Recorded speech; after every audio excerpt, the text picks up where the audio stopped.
Hello everyone, this video tutorial is for the Danbury Tote by Handmade. As you can see, it is a pretty big bag, but it does come together really easily. This bag would make the perfect gym bag, beach bag, even a bag for a student. They could fit their binder and their Chromebook inside. It would even make a great diaper bag. I like bags this size for my purse, so this is a great size bag for me. So if you know somebody who likes bigger bags, this is perfect for them. I like the front here because you could really feature something. So as I did, I fussy cut my fabric to feature the butterfly on the front. You could do some embroidery, some panel on the front, or you can even do heat transfer vinyl. Anything you want on the front to really make this a nice feature on the front of your bag. It has these connector overlays, which I also like. It's a nice feature. It adds some extra design. On the side, you have side pockets on both sides, and it does fit a water bottle, as you can see. Then on the back, you have a pocket, which has a magnetic snap. This is perfect for your phone because it is against your body when you're wearing it. So your phone will be nice and close to your body. You can even slip your keys in there, anything you want. The bag closes with a zipper, nice for security, making sure everything stays nice inside, safe inside. On one side of the bag, you have this zipper pocket. And on the other side, you have a slip pocket, divided slip pocket. And as you can see, it's very roomy. Lots of room for everything you need. So as I mentioned, it is a big bag, but it does come together fairly easily. I'm going to walk you through all the steps of making this bag, including sharing lots of tips and tricks with you. So let's get started. So the very first thing you'll want to do is read through the entire pattern. I always say read through the entire pattern first because there's some information always given throughout the pattern, and that may help you decide on, for example, what materials to use, where to use those materials, what interfacings to use. So I always feel that it's important to read through the entire pattern first. It familiarizes you with it, and it just lets you know what's going where and how it's getting constructed, and then you find out some other information too that the designer may find important for you to know. Once you have the pattern all read, you can go ahead and print your pattern pieces, printing them in Adobe, and then check your test square and make sure that it measures accurately. If it doesn't measure accurately, you will need to reprint. It's very important that it does measure accurately so that all your pattern pieces fit when we're constructing the bag. Once you've done that, you can then go ahead and pick the materials that you choose to use. This bag can be made out of all vinyl, all cork, all faux leather, even waterproof canvas, and it can be made out of quilting cotton as well. However, if you are using quilting cotton, you will need to interface all your quilting cotton pieces with woven interfacing. So I'm choosing to film this tutorial using all quilting cotton, except for some of the pieces which need to be cut with non-fraying materials. So for example, faux leather or cork, items like materials like that. The reason for this is that these items or these pattern pieces will be left raw and you don't want them to fray. So you do need to use a material that will not fray. So for example, this zipper pocket overlay, all these edges are being left raw. If you don't have a material that you can leave raw, you can either omit the zipper pocket or the zipper pocket for this one where the zipper pocket overlay is going, or you can install a zipper pocket using a method that you are familiar with that doesn't require a zipper pocket overlay. So there is that option just in case you don't have any non-fraying material. And as we go through the pattern and we're making it, there's some other pieces where I will give some tips and some tricks on how to make it using quilting cotton. Another piece that does need to be made with a non-fraying material is your connector overlays. These need to be made as well with a non-fraying material. So example, cork, vinyl, faux leather, waterproof canvas, anything that doesn't fray, you can make it out of these materials. And as you can see, you don't need a whole lot for these pieces. So even if you have just a small little scrap piece, it will be enough to be able to get these done. And as I mentioned, there are some other pieces in the pattern that I have cut myself out of faux leather, but I will explain to you how to make those using quilting cotton if you choose to make them out of quilting cotton, just to sort of help with anybody who may not have access or may not have these in their stash. But these pieces, the zipper pocket overlay and these connector overlays, do need to be cut from a non-fraying material. So once you have all your pattern pieces cut and you've gone ahead and cut out your interfacing, you can then do what I do, which is I always go ahead and mark all the centers on all my pattern pieces, and I mark them with the T. And the reason for that is I know where the top of this pattern piece is when we go to construct the bag, and I also write what the pattern piece name is, or if there's a letter that corresponds with it, I'll write the letter on the pattern piece.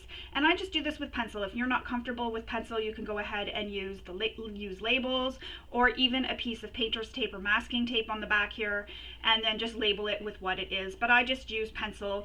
I haven't had any issues with it, but again, if you're not comfortable with that, go ahead and use your favorite method of labeling. So I've marked all the centers, and I also go ahead and I mark, for example, I don't know if you can see it on here, but I also mark some marks for where this will be where my zipper pocket will go. On these, I have marked on the back where my magnetic snaps will go. So I've gone ahead and I've done all those marks already. This just helps when I get to the step when I'm filming the tutorial to make it a little bit quicker. I don't have to go off camera. And the reason why I'm saying that is in all tutorials that I film, I don't show any pattern pieces, I don't use a ruler, I don't have my cutting mat on my table, I don't give any information with measurements or seam allowances, nothing like that. So you will need to have your pattern open and on your screen, or printed pattern with you. And if you're worried about switching between the two, what I do is I kind of do like a screen and screenplay. So I have my pattern open smaller, and then I have my video open smaller, so I can have the two on the screen, and I can still scroll through my pattern, but I can still watch the video as well. So it's kind of like a screen and screen play where you're still able to see the video and you're still able to see your pattern, and you can just scroll through your pattern. And that's actually how I do it while I'm filming tutorials. I have my video going so that I can make sure it's recording as I'm going along and it doesn't stop on me, and then I have the pattern open so I can follow along. So you can do that way there. You don't have to worry about pausing the video, going off the video and scrolling through. You can have it open right beside the pattern. So again, I don't give any measurements or any pattern information while I'm filming. So the other thing I've gone ahead and done is marked all the centers of connectors and straps. I've also cut my zippers, and then I label them with what they're going to be for. So this one's for the pocket, this one's for the top, so I label them as well, and I install my zipper pulls. And I do have a tutorial on my YouTube channel for how to install zipper pulls, so I will put that in the link below for you, and some other helpful tutorials that I have as well that may be helpful for this bag, or maybe even future bags that you're going to make. So once you have everything all marked and all cut, you're ready to go and start some of your prep work. Now, because I've marked all my centers, and in the pattern what she has you do is she has you make little snips, little triangles. I personally don't like doing that, I worry about fraying. Even with fray stop, I worry about fraying. That's why I use my pencil to mark it, and not only on the wrong side, and not something that can be erased on the other side, because when I go to press this at my iron, I've often had my marks disappear. So that's why on the wrong side you'll notice that I've made my marks. So that's just some of the prep work there.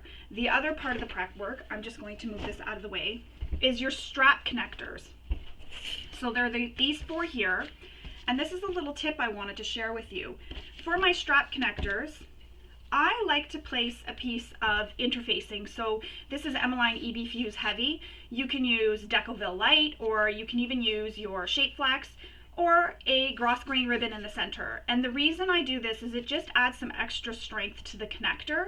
That way there, when there's some extra weight or some stress on the connectors, it helps so that this material here doesn't stretch or anything like that. So I like to add it just in the center.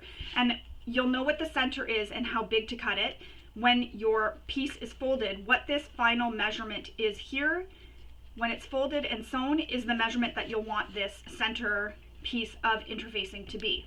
So I've already gone ahead and fused those, and I've made my marks.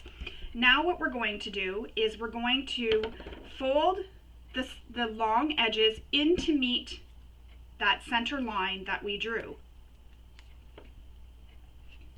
So using double-sided tape. If you are using quilting cotton for this, again, interface them with woven interfacing, and then you can apply this interfacing in the center, or gross grain ribbon. I have used gross grain ribbon a lot, especially when I don't have enough interfacing. but that's why I keep all my scraps of interfacing, because they're perfect for these little strips that you need in your connectors or on any other little small piece, or even for extra security behind your snaps or your labels or anything like that where you need that extra bit of security. I always keep my scraps. So I've placed my double-sided tape on both sides of the line. Now I'm going to take the long side and I'm going to press it in to meet that center line.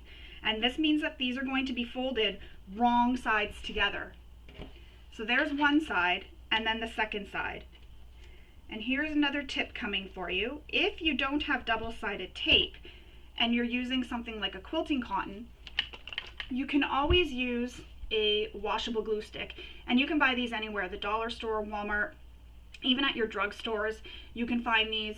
I've used the dollar store ones and they work perfectly fine. I love using glue because double-sided tape can get kind of costly. So anywhere that I can, I try to use a washable glue stick. Now, if you want to start this prep work the night before, you could use your washable glue stick with your non-fraying material, so like I'm using here, a faux leather, and you could press them in and then put something heavy on top of them, and that'll help it dry and that'll help it hold it in place. You need to do that because if you take that and you put that glue on, they're not going to stick right away because it's not sticky enough. And what happens too when you go to sew is it'll gum up your needles. So you need the glue to dry. If you're using quilting cotton, you don't need to do these the night before. You can put the glue on, press them into the center, take it to your iron and press it with your iron. Your iron then dries the glue and it also helps press it and hold it in place. So that's what you can do if you're using quilting cotton. But with any material that you can't touch with an iron, you'll need to put the glue on, put something heavy on it overnight and leave it so that it dries and it sticks. So that's just another little tip that I thought I'd share because it's nice to have some money saving tips because this stuff can get really expensive. I know my husband, I seem to be ordering this every 2 weeks and my husband's like, oh my gosh, what are you doing? Are you putting this all over our house? Because there is a lot, it is a lot, and I do buy it on Amazon, so I will link below. It's from the Canadian Amazon, so you will need to look it up in your country, but I do find it's really good double-sided tape, and it's really not as expensive as the other ones, but it's still pretty expensive. I believe this roll costs me, I think it's $13, don't quote me, but again, it's a pretty big roll. This has been used quite a bit and it lasts me long. Like I said, it'll last me 2 weeks and that's a lot of bags. So again, back to what I was saying, anytime I can, I do use the washable glue stick. Don't want to drag on too long. So that's how you do that. Again,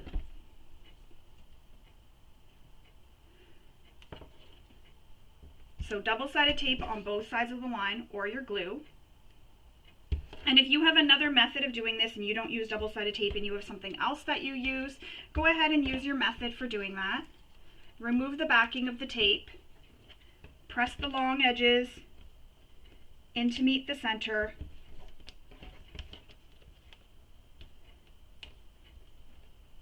just like that.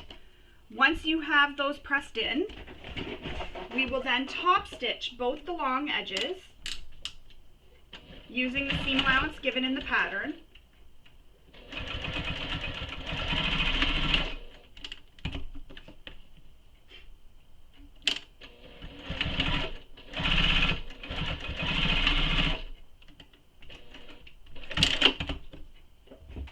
Cut all your threads, and I like to cut my threads because sometimes when I don't cut them, they end up peeking back through the seams, and then you see them, and they're a little bit frustrating.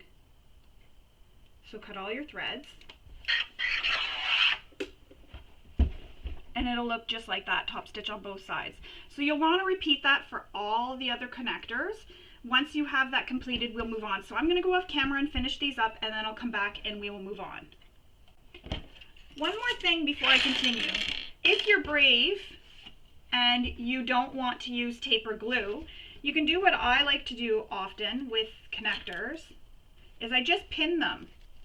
And that's with faux leather or vinyl. With quilting cotton, you can just press it. You don't even need to use the glue as I was mentioning. I just like to use it because it does really help hold them and really presses them nice before you top stitch them. So you just pin it just like that, and then you can sew down the sides.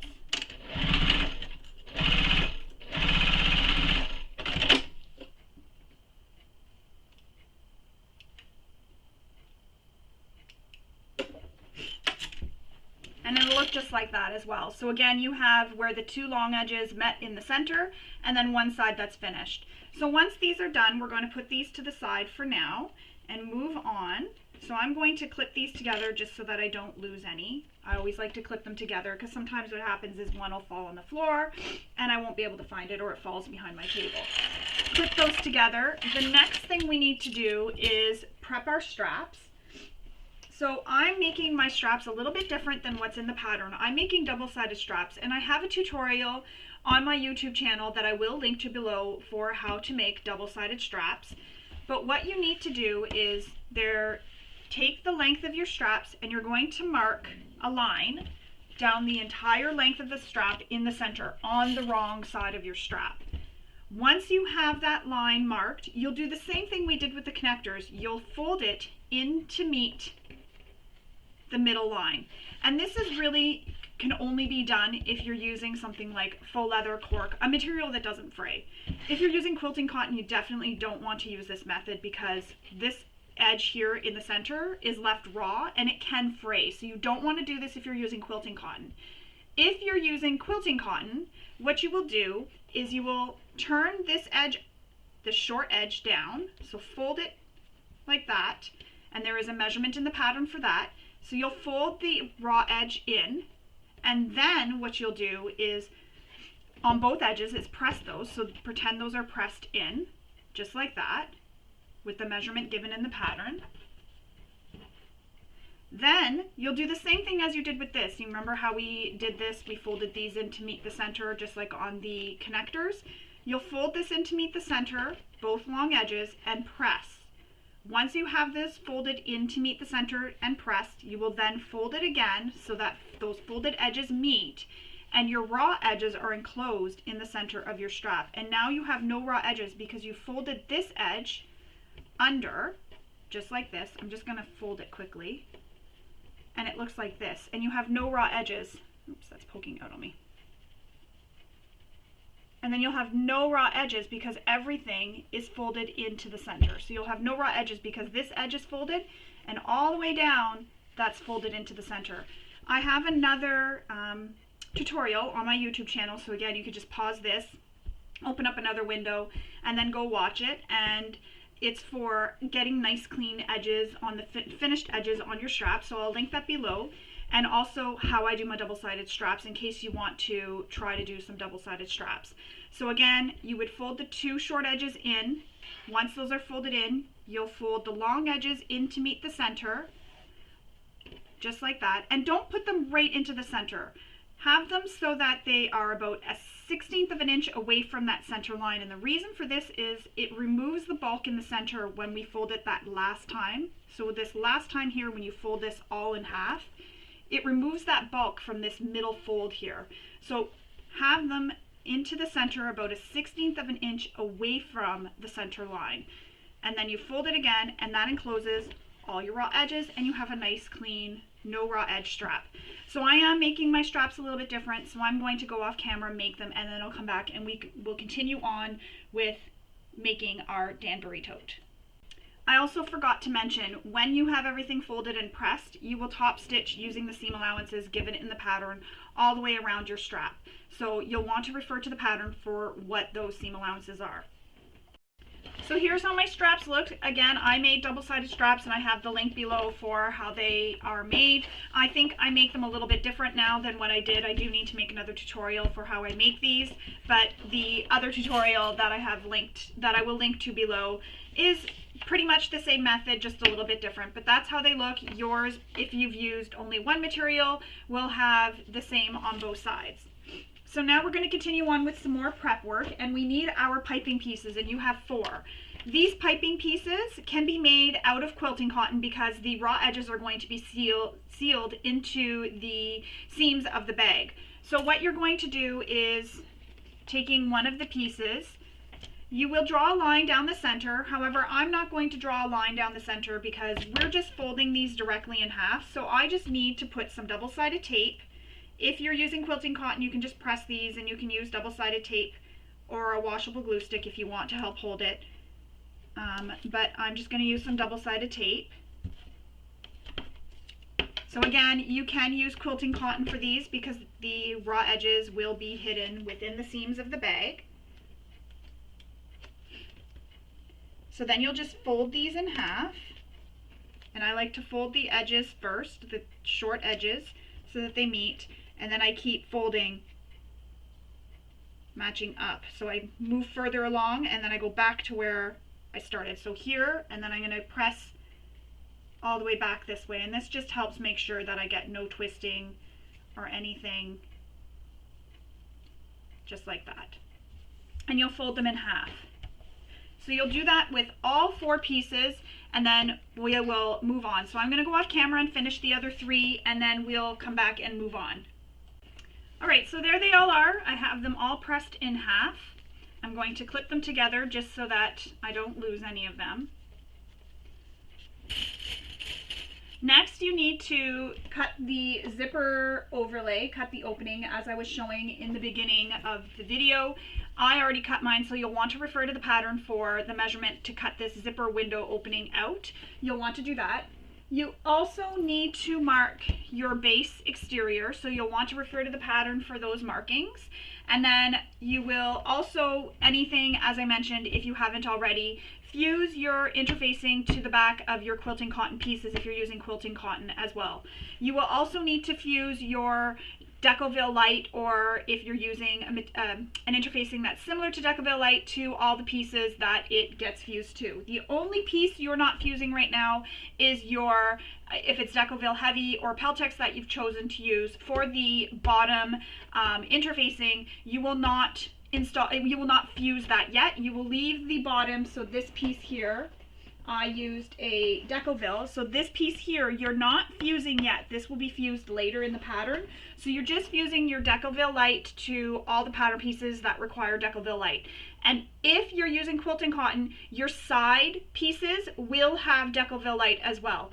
If you're using a faux leather vinyl cork, you don't need to have the Decoville Light on the side pieces. Now we're going to move on to sewing our side pockets. And the side pockets look like this. So it's these pieces here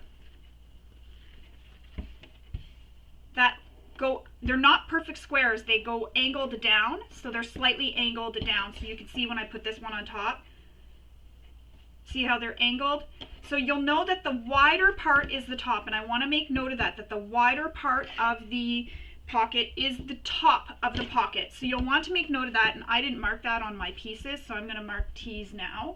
That's something I usually do, and I forgot. So I'm marking T's. So I have T's marked on the top of all these pieces. Now we're going to take these pieces, and we're going to place them so they are all wrong sides together. And clip them all around. So pin or clip together.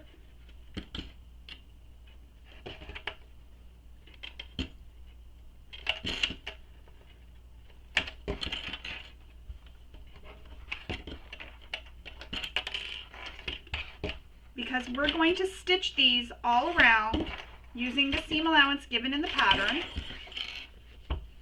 Again, making sure your tops are lined up, so the wider edge, so they're shaped like this. Hang on, there you go. It's easier to see. They're shaped like that. It's hard to see on the camera because where my camera is, it's hard for me to show you. So just make sure the wider edge is your top. And as you can see, I tried to sort of fussy cut these butterfly wings,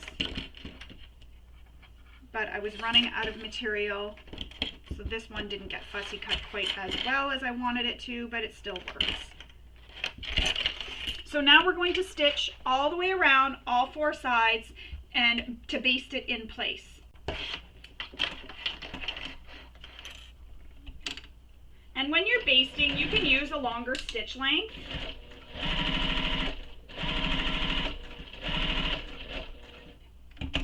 Basting is just holding the layers together.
take our accent piece, so these pieces here, and you're going to draw down the center, so marking the center across the whole length of the accent piece, and you want to make sure that you're using your side accent piece.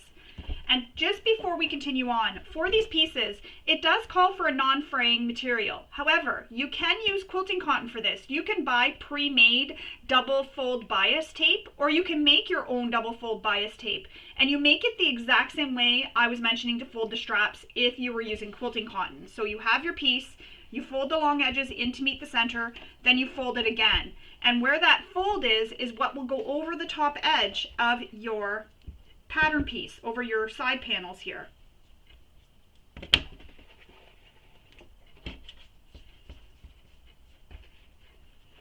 So once we get the double-sided tape, once I can find the end, right there, we're going to put it on the line. So on one side of the line,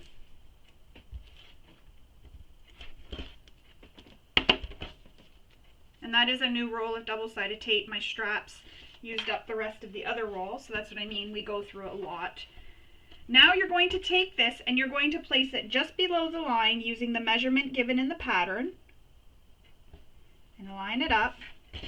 And then once you have it taped down, so see there it is on the back, you're just going to flip this other side over and use some more double-sided tape, or you can just clip it in place. I'm going to use some more double-sided tape.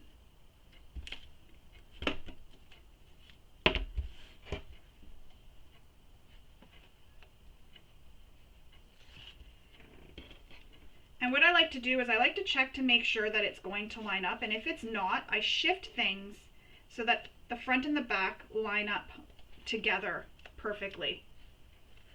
Because sometimes they don't line up nicely, so you really want them to, oh, see, it sticks to me. You really want it to line up nicely on both sides so that when you're top stitching this in place, your top stitching lines up on both sides. So I just keep checking, I fold it together on the ends, and I make sure that on both sides the accent meets.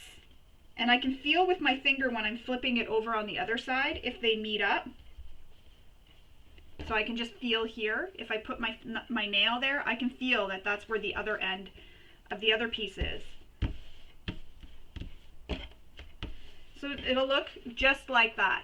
Next, we're going to top stitch this using the seam allowances given in the pattern. So you'll want to refer to the pattern for what the measurements are.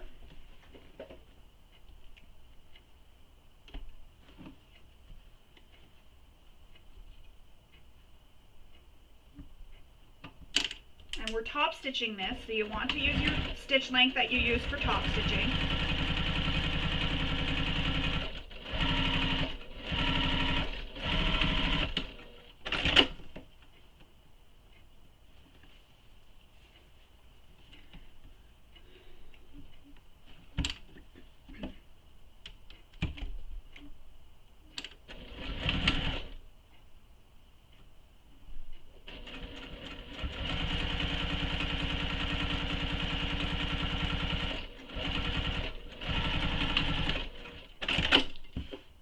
So you'll have 2 rows of stitching. Trim all your threads.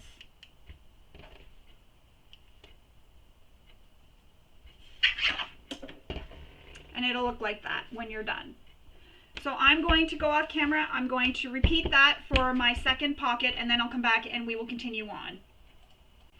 Alright, so there's how they look. Now we need to take our side panel pieces and we need to base the pockets to the side panel. So what we will do is we will take them, so I have a T marked here, line up the bottom edges, and we're going to sew just the bottom edges. So your side panel is right sides up and your side pocket is right sides up. So the lining of your pocket will be touching the pretty side of your side panel. So lining side touching the right side. Pin it together, so I like to pin in the corners, and then I pin the rest of the way.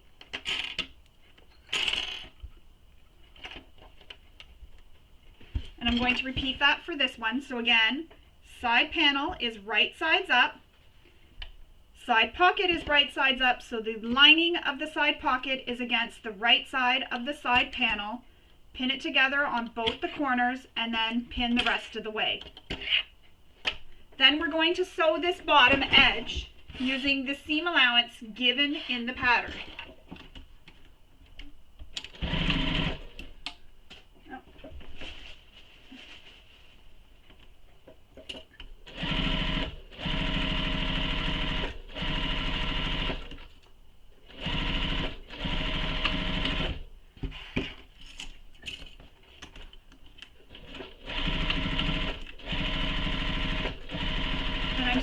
Both the side pockets to the side panels right now. Normally I would just go off camera to do the second one, but it's a quick little sew. That's how it looks so far. So you have the side pocket connected to your side panel. Now we're going to put the sides and baste them to the side panel. And that's going to give you this little bit of a 3D pocket where it'll come up in the middle, it'll bow in the middle. So now, starting at the bottom, put a clip, and then line up the sides all the way. And remember, it's going to create that little bow in the center, the little part that's going to stick up, and that creates your little pocket. So it'll do this. And that is correct, you want it to do that. You don't want it flat. So, starting at the bottom and pin all the way up. Just like that. So I went from the bottom up, and you're lining up those side edges. So one more time, side edge, line up the bottom, and keep going all the way up. And the reason why I don't start up at the top is because if you start at the top, you may end up having it where you create pleats here. This helps you keep it nice and smooth when you start at the bottom. So you're lining up the side raw edges of the side pocket to the side raw edges of the side panel. So there's one side, and now I'm going to repeat that process for the second side. So at the bottom and working my way up, all the way up my panel, just like that. And now I have that space for my pocket. We're going to baste the sides together, and I'm just following right on top of my previous basting stitches that I made. And I'm going to flip to the wrong side, and the reason for that is I worry that when I'm going this way it's going to push my pocket down. So this just makes sure that the pocket doesn't get pushed down this way and I don't end up with the pleats at the bottom, because it's bunched up. Snip all your threads, and I have some little threads that are frayed off the material, so I'm just going to trim those too, kind of like a haircut. There we go. That's how that looks. So I'm going to repeat that for this side. Again, starting at the bottom and sewing up towards the top of the pocket.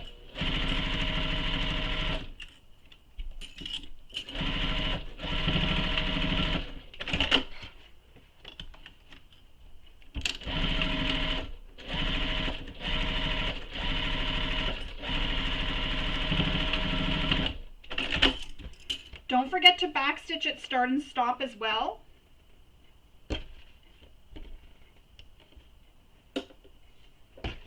My pants are covered in threads. I'll have to lint brush myself after. So there it is. Both the side panels have their pockets attached now, and they have the little bow in the center. So once those are done, we can put these off to the side for now. And what I'm going to do is I'm going to just put them like this because they bulk up in the center. Now we're going to assemble our back panel. So for that, we need our back panel pocket. And I also have the back panel accent strip. So these are my back pockets. Right here, I've marked the back pocket and I've marked it with a T. You're going to place these so that they are wrong sides together. You're going to clip the top or pin it.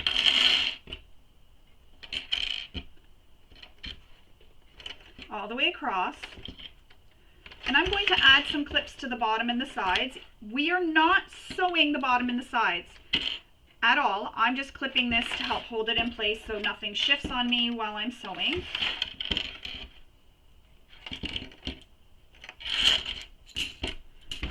So now we're going to sew this top edge, and it's just going to be basted. So again, you can keep your stitch length at a longer stitch length and baste that top edge.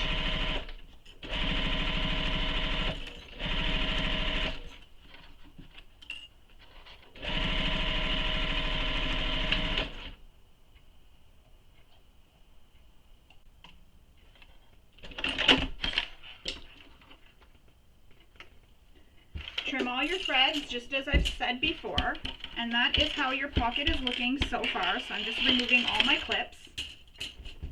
Now we're going to take this top accent piece, and again, mark that half line.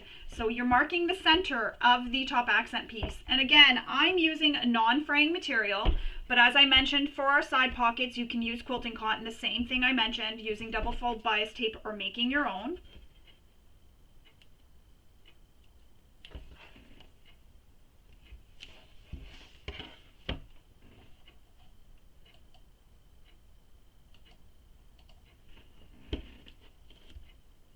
And I'm just applying some double-sided tape.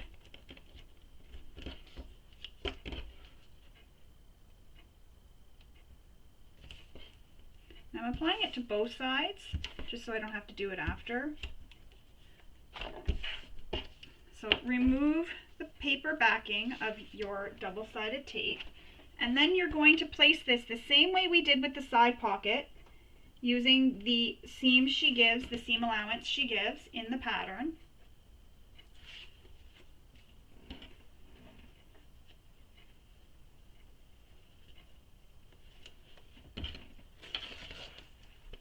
And this tape is a little bit more sticky than my previous tape.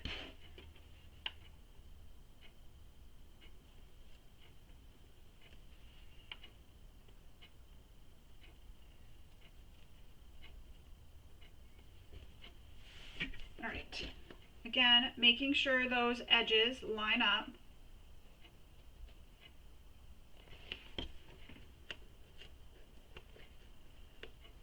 I want everything to line up nicely.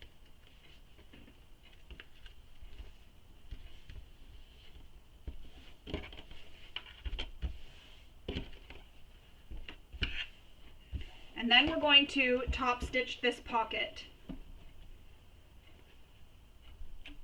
using the seam allowance she gives in the pattern.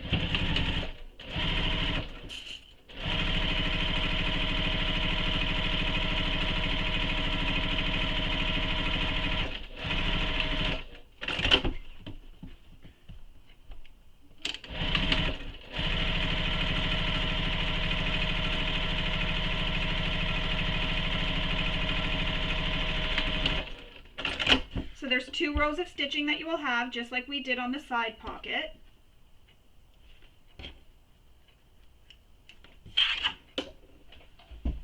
Now, you need to make a mark for where your magnetic snap is going to go. As I mentioned previously, I've already made that mark. So I'm going to go ahead and install my magnetic snap. And you'll want to install this using your manufacturer's instructions. Everybody has different magnetic snaps. Mine have the ones with the prongs, so I'll walk you through how I do it. But again, always refer to your manufacturer's instructions. And this one, we are installing the male half of the magnetic snap. So you'll need your male half, a washer, and a piece of interfacing. So what you're going to do is take your washer, lay it out on your interfacing square, mark the slits for the prongs, so just like that, and then you will mark the slits centered on that mark that you made for the prongs on your lining. So I'm doing this on the wrong side of my lining. Then you'll take your seam ripper and you'll cut those slits. Make sure your exterior panel is out of the way and just carefully cut those slits. And you don't want to push too far too fast if you're worried about it, you can take a pin and put the pin through where those marks are, right at the top of those marks. And what happens when you get to the pin is your seam ripper stops because the pin is stopping it, and that'll help you stop from sliding up and accidentally ripping further than you want to. Then we're going to just apply some seam sealant. So that's fray stop. And I have some threads poking out from the fabric, so I'm just going to trim those now while I see them. Now we need to push our magnetic snap, the prongs, through those holes we made, through the holes on the interfacing, and then your washer. I use pliers. I've just purchased these previously at the dollar store, and I just use my pliers to push my prongs down. So grab them and push them down. I find it's a little bit hard to do this with my hand, so the pliers make it easier. Then I take a piece of tape. So this is duct tape that I had purchased from the dollar store as well. And I just cut a piece, and my scissors for cutting tape, which are labeled for tape, are purchased from the dollar store as well because I felt that I didn't need super fancy scissors for cutting tape. I even have scissors for zippers and scissors for paper too, and they're all labeled, and that way there, if my family needs scissors for tape or anything, or paper, they know which ones to grab, and they know not to touch my sewing ones. So there is my magnetic snap installed on the lining side. Now you need to install your magnetic snap onto your back lining, a back exterior panel. And again, you're going to make a mark that's given in the pattern down from the top, centered. So I've gone ahead and made that mark, and this is where we're installing the female portion of the magnetic snap. And just as I showed previously, you'll make marks using that washer to make the slits, centered at those marks. And if you really wanted to, you could also do this. Line up your bottom of that completed back pocket and check to see if where you've marked, if that prong or that nub, the little male piece, will meet in the center. And that's how you know it's correctly measured, because these will line up. So the male, already installed male piece of your magnetic snap will match up with that mark you made. And if it does, you can go ahead and continue installing your snap. If it doesn't, maybe you might need to make a little bit of adjustment. That might just be because you, when you sewed on your, what's this called? The top accent piece, maybe it's not touching right at the top here. That's okay. That's the nice thing about doing it this way. You can check and see, and if you have to shift it up or down a little bit, you totally can. You definitely want to check though, because you don't want to install that piece and then realize that it doesn't line up properly. So definitely check before you install the other half of the magnetic snap, because it's, once you install it, you now have slits cut in your fabric, and you don't want to have to keep cutting slits and making those cuts all the way through, and then you won't be able to maybe cover them depending on where that magnetic snap needs to be moved to. So again, fray stop on my slits, push my magnetic snap through, interfacing, washer,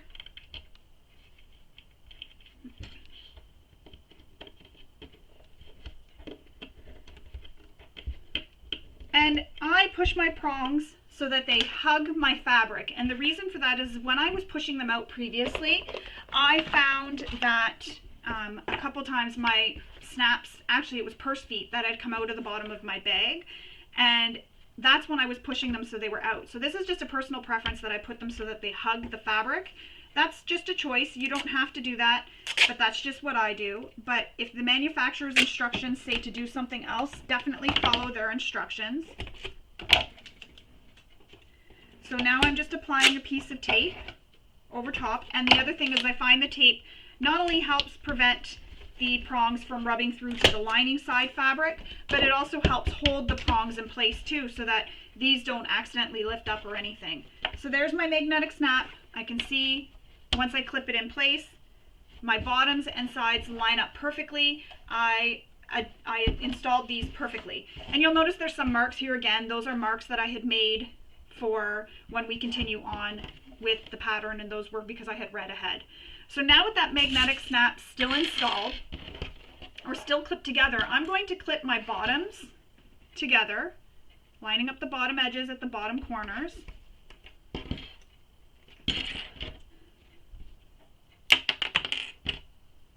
Clip it along the bottom. And then my sides.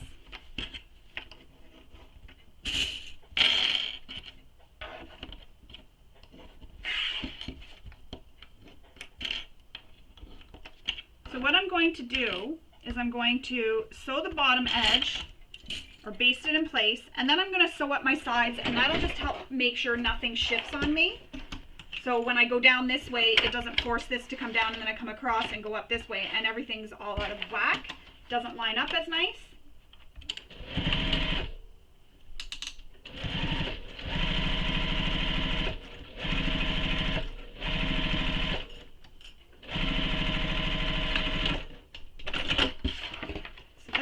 To come to my side here, again, go up the side,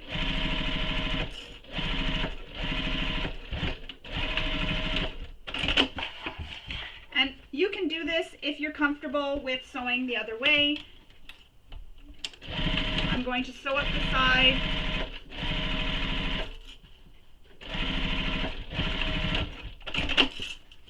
just like that. And there is our back pocket all attached with our magnetic snap, clips in place. We have a nice back pocket. This is complete. We'll put it to the side and move on. So now we're going to assemble our front panel, and the front panel is this piece here, and you'll want to mark where the top is, and so that you know where the top is and you don't accidentally get this all turned around while you're continuing on with making the bag.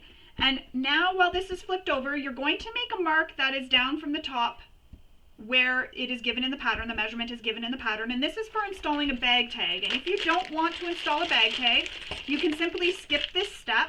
However, I'm going to install my bag tag, so that's the measurement. So there are two different measurements depending on your design. So I fussy cut my panel, so you can do it on the bottom, you can do it from down from the top. So there are measurements given, so that's my measurement down from the top. I'm going to take my washer, and I'm going to center it on these marks, and I'm going to make the holes for where I need to cut those slits.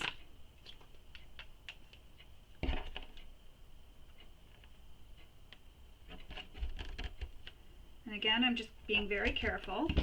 And I do need a piece of interfacing behind, so I'm just going to cut a piece of foam here.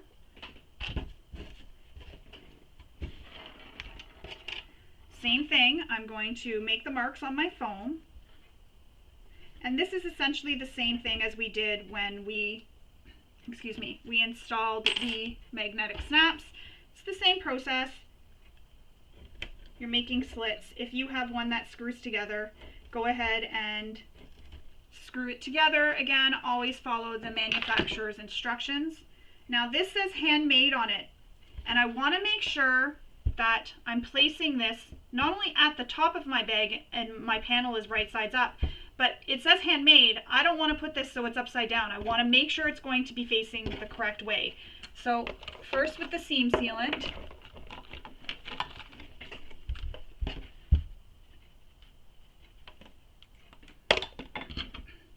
handmade, facing the right way. Push the prongs through where those holes were made. The foam, the washer, and then again with my pliers, I just grab the prong and push it down.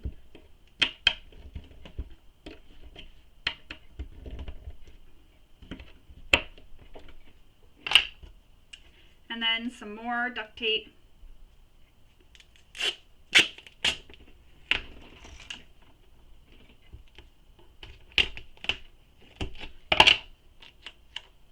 Over the prongs.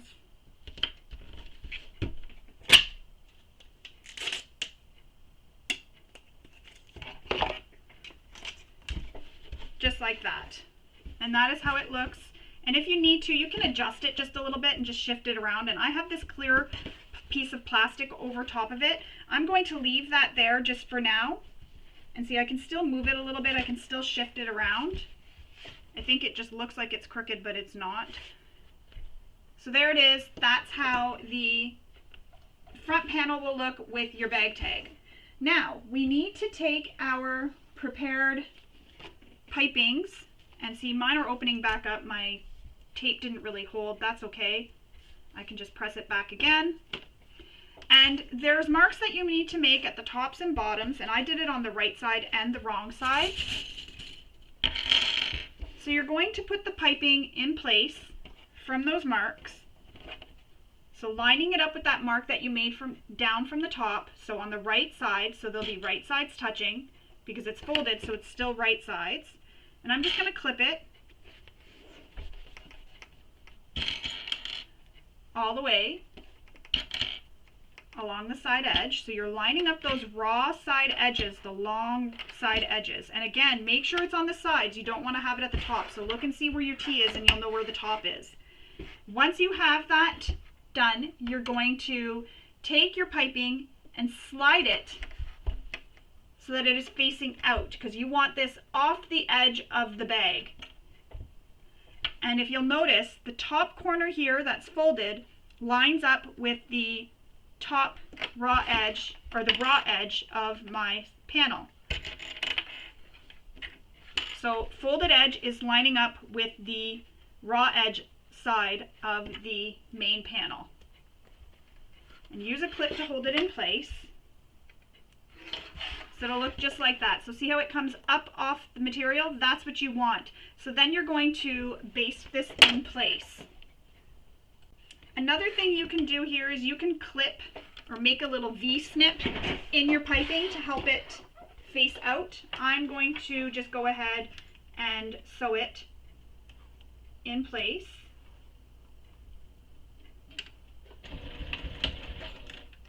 And again, I'm using a longer stitch length because I'm basting. And this piping has no cording or anything in it. It's just a nice flat piping. But if you really wanted to, you could add a piping cord to it. It's really your choice if you wanted to, but that would mean you would need to adjust how you cut the width of your piping. So there's my piping. It's attached on the one side. So I'm going to show you the opposite side, then I'll go off camera and I will finish for the back panel because it's all the same. So again, I made a mark down from the top and up from the bottom. I'm lining up my piping with that line. So the top edge of my piping goes with that first line down from the top, and the bottom edge goes from the bottom line. Lining up the raw edges, clipping it in place. Once it's clipped in place, I'm then going to take this folded edge, and again, you can cut a V here, but I'm just pushing it, a folded edge lining up with the raw edge of the main panel, so the side raw edge. So your folded edge will line up with the side raw edge, and that's how it'll stick off, and you'll get it, it'll look like this.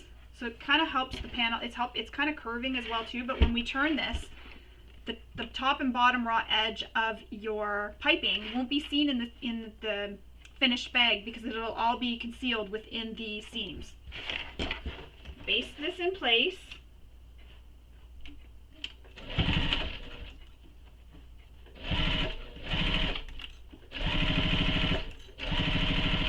And your basting stitching doesn't have to be perfect because again, this is all hidden within the seams of the finished bag. So as long as it's holding and you're getting as close as you can. So basting, you're just getting close to the edge. As long as you're close to the edge, you'll be good. It'll all be hidden when we complete the bag. So that's how it's looking. So now we need to repeat that for the back panel. And the back panel already has your pocket attached. So you'll want to, if you've made those marks already, transfer those marks onto the front of the panel. I have it on the back so I'll be able to look. So I'm going to install my piping onto the back panel and then I'll come back and we will continue on. Right, so my piping is now sewn to the edges, side edges of my exterior front and my exterior back. Now we need our connector overlays and our 4 connectors, as well as our 4 rectangle rings. You can use O-rings here too if you prefer. You're going to slide your connector through the ring and clip it so the short edges align, and that's folding it in half just like that. Repeat that on the other side, or for the other rectangle rings, sorry, and for the remaining connectors. So you'll have 4 that will look like this. So you're just folding it in half and aligning those short raw edges, sliding the ring on, short raw edges aligned, just like that. You can base stitch this together if you want, which is what I'm going to do, and that'll just help hold it in place.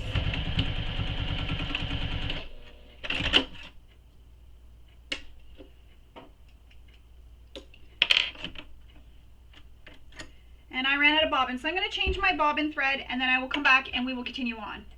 All right, bobbin is changed. Again, I'm going to baste these short edges just so they stay together.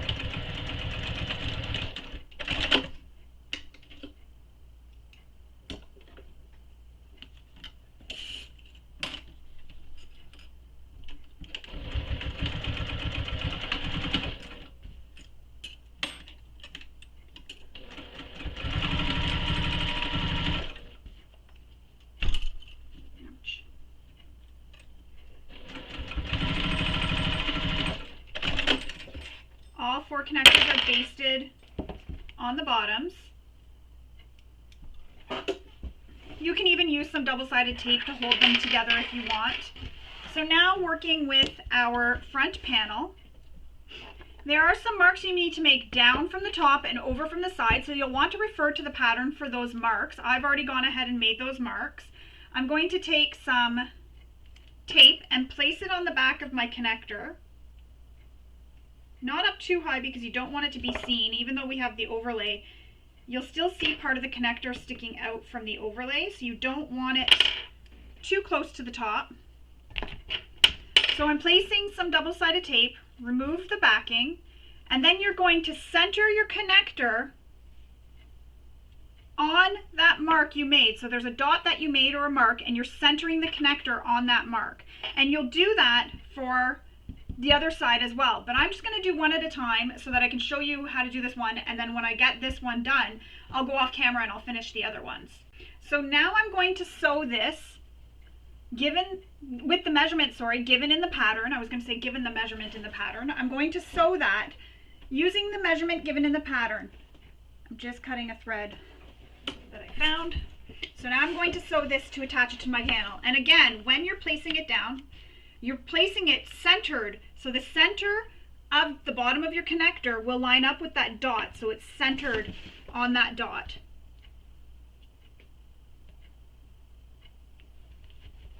And make sure your rectangle ring is pushed up to the top so that you don't stitch over it.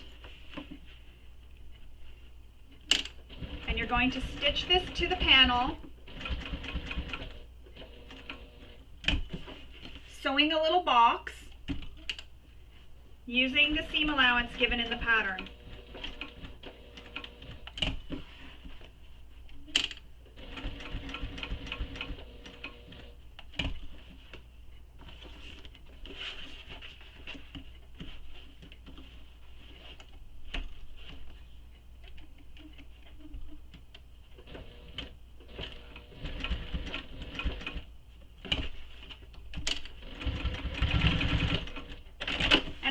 Over the line at the top, so the one that's the closest to the connector, it's still under where when I lay my overlay over top, you're not going to see that line of stitching, but I like to sew over that just for some extra security.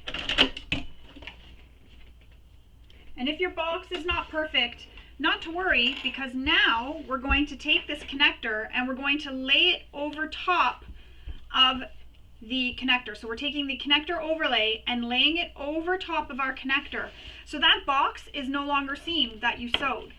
So we're going to apply some double-sided tape.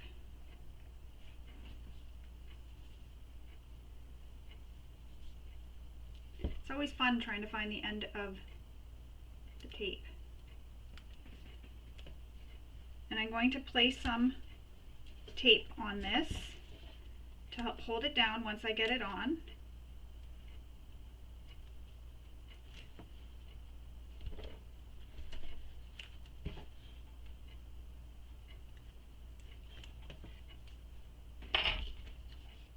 Remove the tape backing. And we're going to center this overlay. First, I'm just going to cut that thread I missed. We're going to center this overlay over top of our connector. And if you're worried about it being centered perfectly, you can do what I'm doing, which is folding it in half, which is going to cause a little bit of a crease. And then I'm going to center it on top of this connector and getting it as close as I can to the hardware.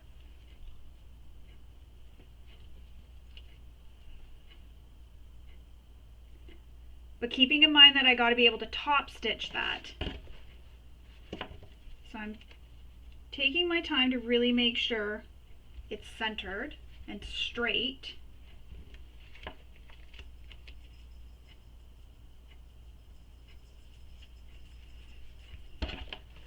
So it'll look just like that. And now I'm going to top stitch all the way around this connector using the seam allowance given in the pattern. And if you're really concerned about using an accurate seam allowance, you could always draw the seam allowance with a Clover Choco, so one of these. Let's see if I can find it in my little, right here. Because it'll just wipe off after, so you can draw the seam allowance and then it'll just wipe off. So now I'm going to top stitch this, and I want to make sure my presser foot can top stitch here. So I'm going to switch to a smaller foot. Actually, no. I should be okay.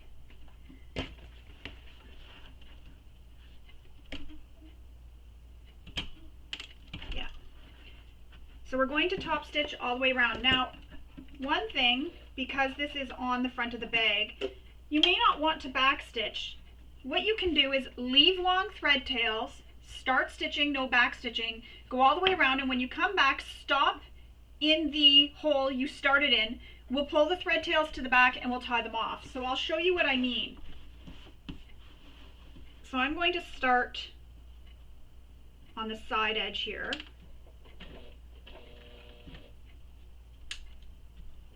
And I'm not using a top stitch length. I'm kind of using a little bit longer than the length I would use when I'm sewing my structural seams. And that's a personal preference. If you want to use a top stitch length, go ahead. Use whatever you're comfortable with. Now just go slowly and be careful when you're going near your hardware up at the top here that it doesn't shift on you so you don't hit it. If you hit it, you could cause damage to your machine or break a needle. So just going slowly, taking those curves ever so slowly, and we're going to go all the way around.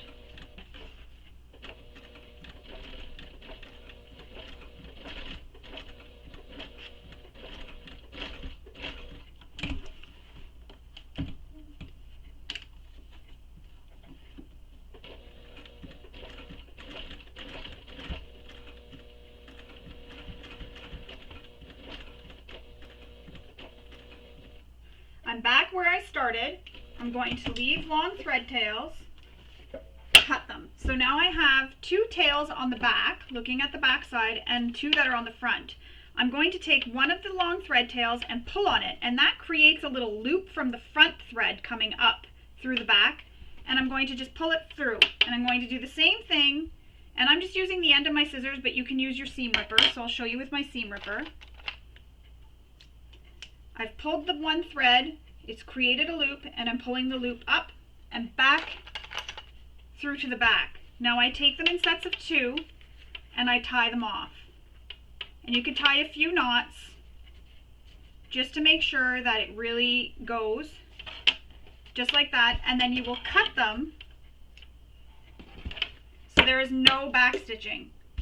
Next, we're going to sew another seam all the way around again. This time using the second seam allowance that's given in the pattern. So I'm going to stitch all the way around, and I'm going to repeat the same thing I did, leaving no giving no back stitching and leaving long thread tails to pull through to the back and tie off. So again, make sure you have long thread tails. So I'm just doing that now.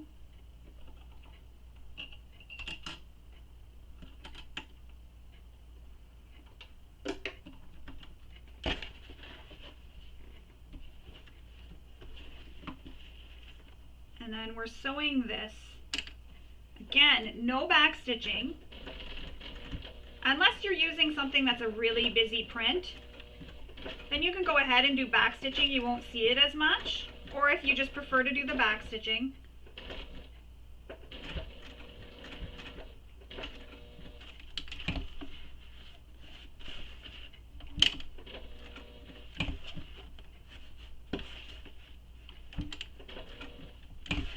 And another tip that I wanted to share is if you're worried about angled stitches anywhere, take your stitch length, reduce it to the shortest length you can, take one stitch at that length, and then return your stitch length back to the length you used for stitching, and then continue on, and that'll help prevent those angled stitches, because what it's done is it's given you one stitch in that spot. So usually this is in corners. So for example, I'm at a corner right now. I'm just going to check to see that my measurement will be accurate. So I've turned my material, reducing my stitch length, take one stitch. That one stitch stays in that spot. Return my stitch length back to the length I was using, and I just continue on.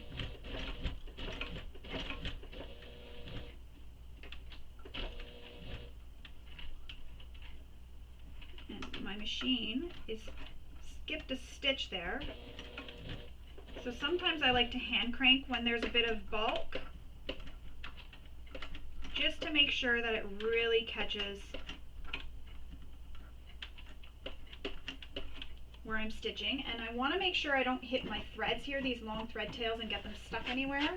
So I'm just going to move them out of the way because I do need those after. And I'm going to adjust a little bit. And before I turn this corner, I'm going to take one stitch length, and I'm going to go back down, and I'm going to end where I started. So I'm right back where I started.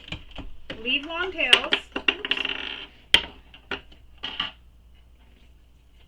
The thread wanted to come off. Leave long tails. Turn your panel over. Pull the back thread so you get a little loop. And then pull the loop through to the wrong side.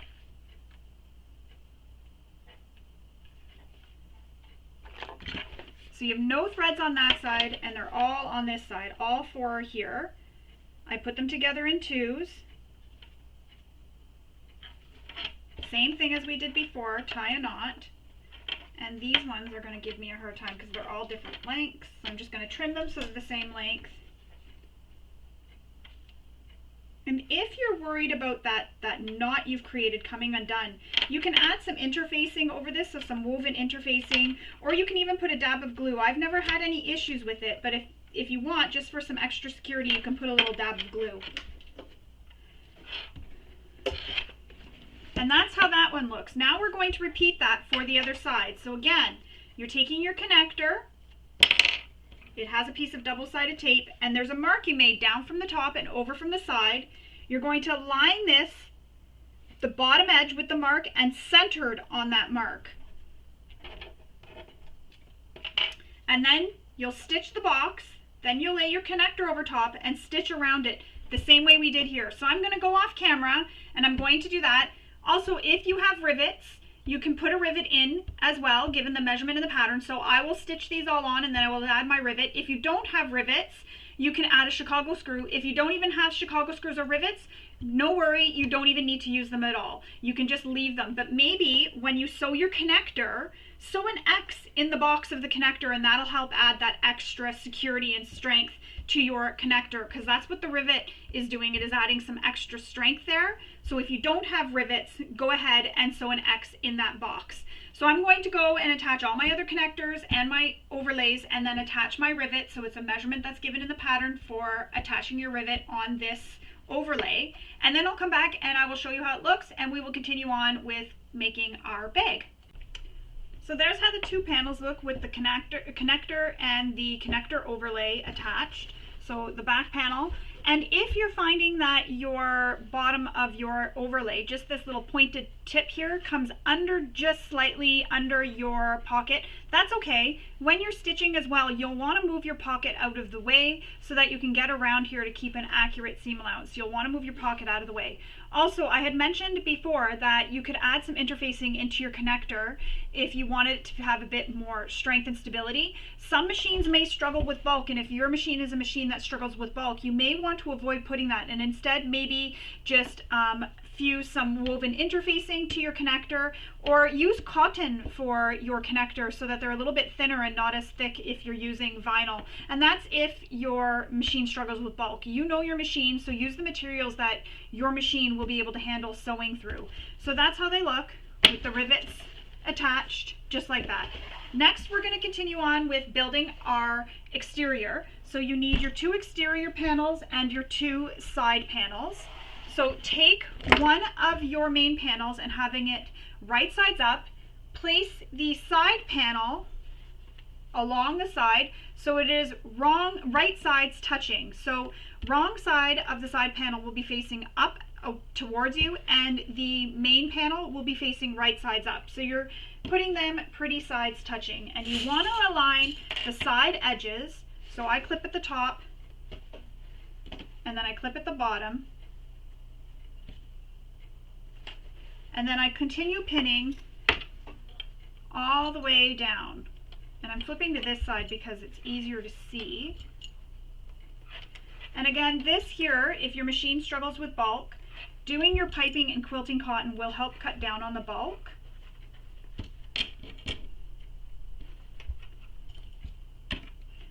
So we're going to sew this with the seam allowance given in the pattern, but there are some marks you need to make on those side panels first. So you'll want to make those marks on the bottom of the side panels, and that's where you're starting and stopping. You're not going past that's where you're stopping, sorry. You're not going past that point when you're sewing. So you can start at that point and go all the way to the top, or you can stop at that point. I'm going to start at that point.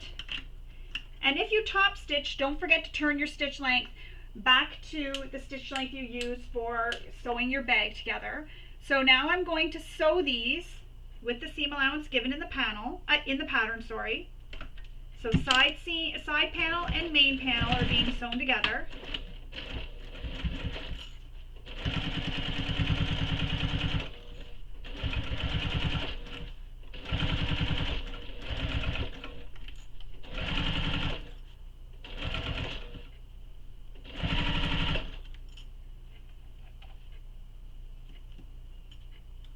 And I'm just checking because this is where the piping goes off the edge, so it's a little bit harder to see if I'm keeping an accurate seam allowance. And I'm just going to stitch over that seam just a 1/16 of an inch away from that seam that I just sewn, just for some extra security and strength.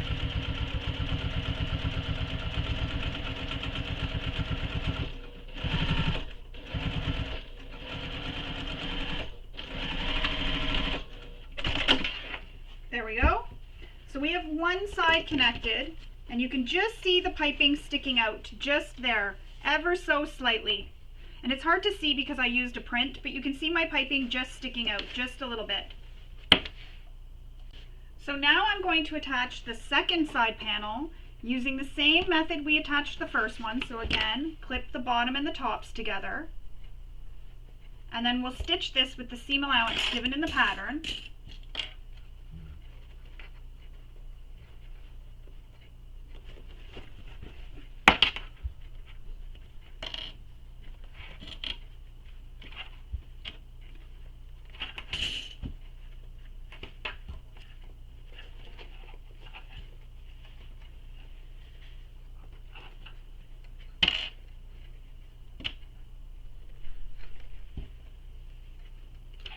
So now I'm going to stitch this with the seam allowance given in the pattern, starting at that mark I made here at the bottom.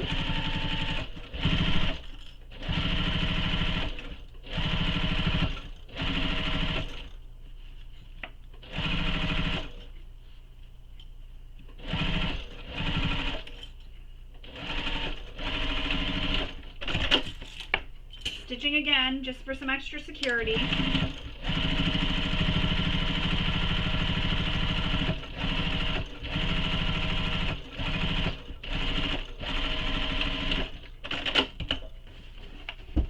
And I know it's really hard, but you can see the piping there on both edges. It just peeks out, just a little peekaboo. It's kind of cute. Now I'm going to repeat that whole process to attach my back panel. So again, clipping at the top and bottom, back panel is right sides together with the side panel.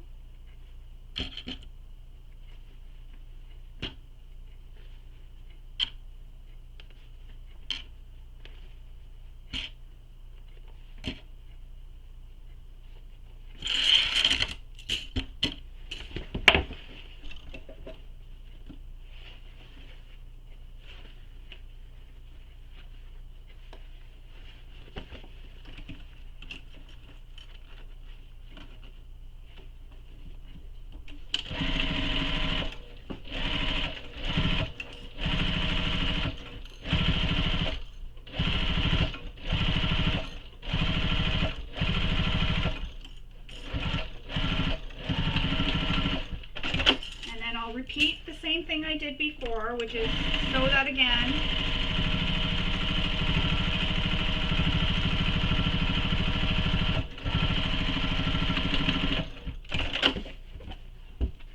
And again, you can see that piping just peeking out just a little bit. Now I'm going to line up the bottom corners again and the top corners and sew that last side edge together.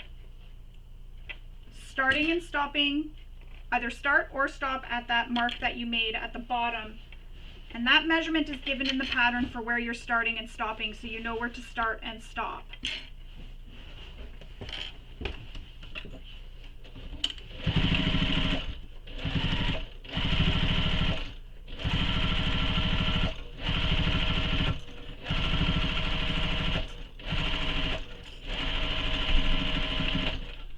Going to sew again, just as I did previously, a second row of stitching.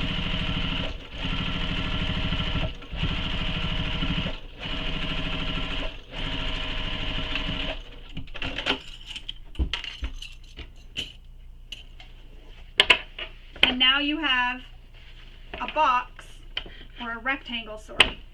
Now we're going to take the bottom panel and we're going to attach it to our panels. First I'm going to cut all my threads just to make sure there's no long threads anywhere sticking out on me.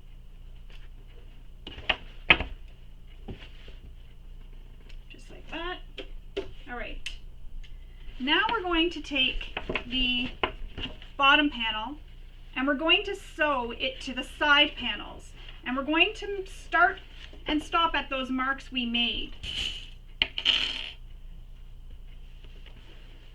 Sorry, we're going to be attaching the long sides, sorry.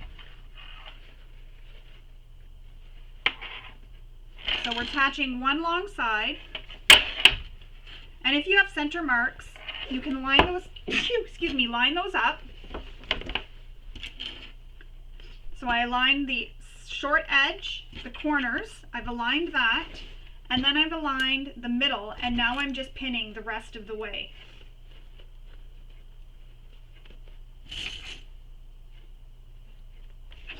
So now I'm going to sew this long edge, starting and stopping at that mark that we made on our base panel.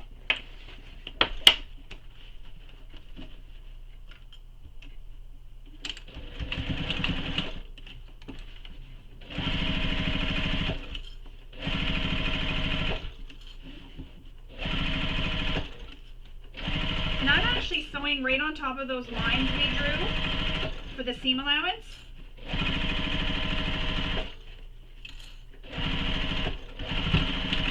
And Now I'm going to go back and stitch right over, or right again, the second row of stitching.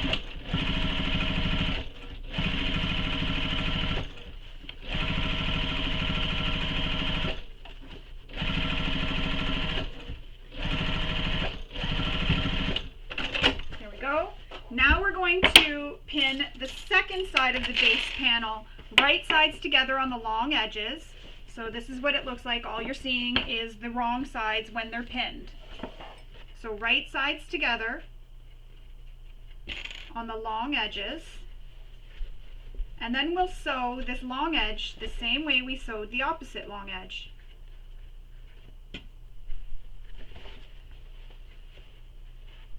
Pinning the centers to make sure they stay lined up.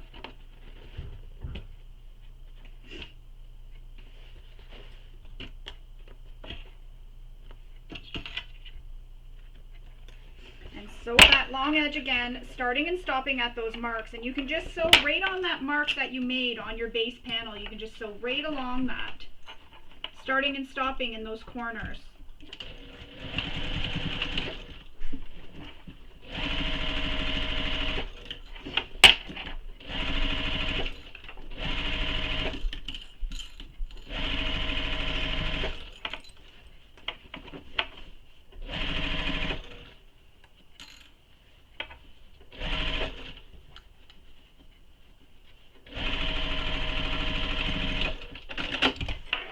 Row of stitching.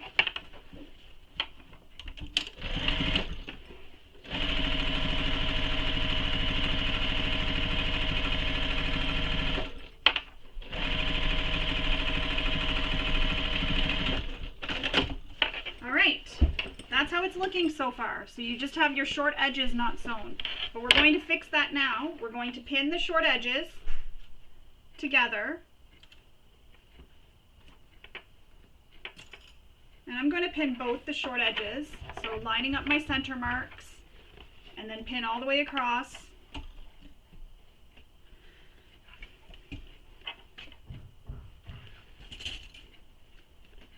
And repeat the same thing, sew along, but you want to make sure that your exterior front and backs are out of the way so you don't stitch over that accidentally. So as you just saw, I'm going to put these down. So as you just saw, I reach my hand in and I poke it out of the way.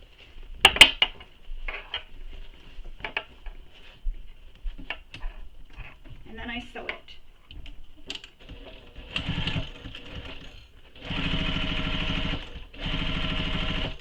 And again, I'm going to make sure my exterior and backs are out of the way. Gently pulling on them, and I'm stopping right at where I started and stopped previously. At the marks. Second row of stitching.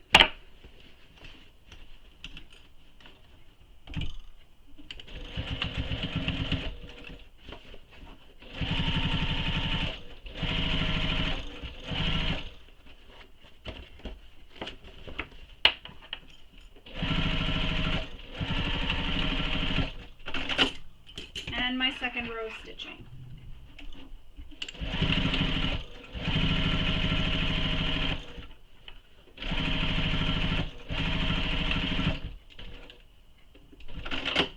Now I'm going to trim my threads.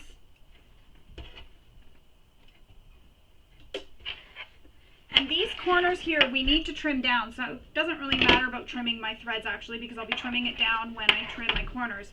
But you want to trim your corners careful not to clip where those stitches are. So you want to get as close as you can to your stitches, but careful not to clip them. And I'm going to trim this down too, so it's got no bulk there. So I'm just trimming down where the piping comes off the edge of the fabric, because that's now sewn into the seam of the bag. It's got that extra strength there. All right, so back to trimming our corners. So flatten your corner out, and then you'll trim it. So you want to make sure you're getting it all nice and flat so that you can trim it and you don't clip your stitches. Just like that. So you just take it, flatten it out, and clip it on an angle. And that will get rid of all that bulk in the corner. And if when you turn your bag out, you find that there's still a lot of bulk there, you could even go and trim down the bottom just a little bit and the sides like this. And that helps remove the extra bulk in the corner more. So I'll show you again. So I've clipped the corners, and then there's these extra seams, so the bottoms and side seams. I'm clipping those separately by trimming down the seam allowance.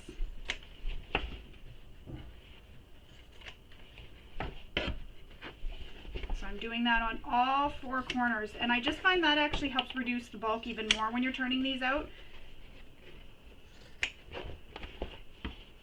And it's just each individual seam is being trimmed down.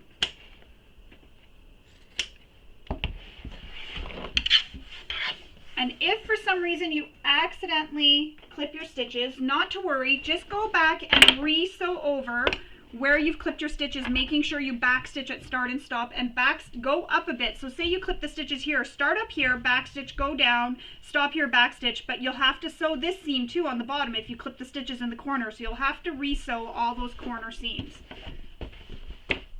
So now we are going to turn this right sides out, and then we're going to go and fuse or glue our bottom interfacing in. So mine is Decoville heavy, so it is fusible, so I don't need to glue it.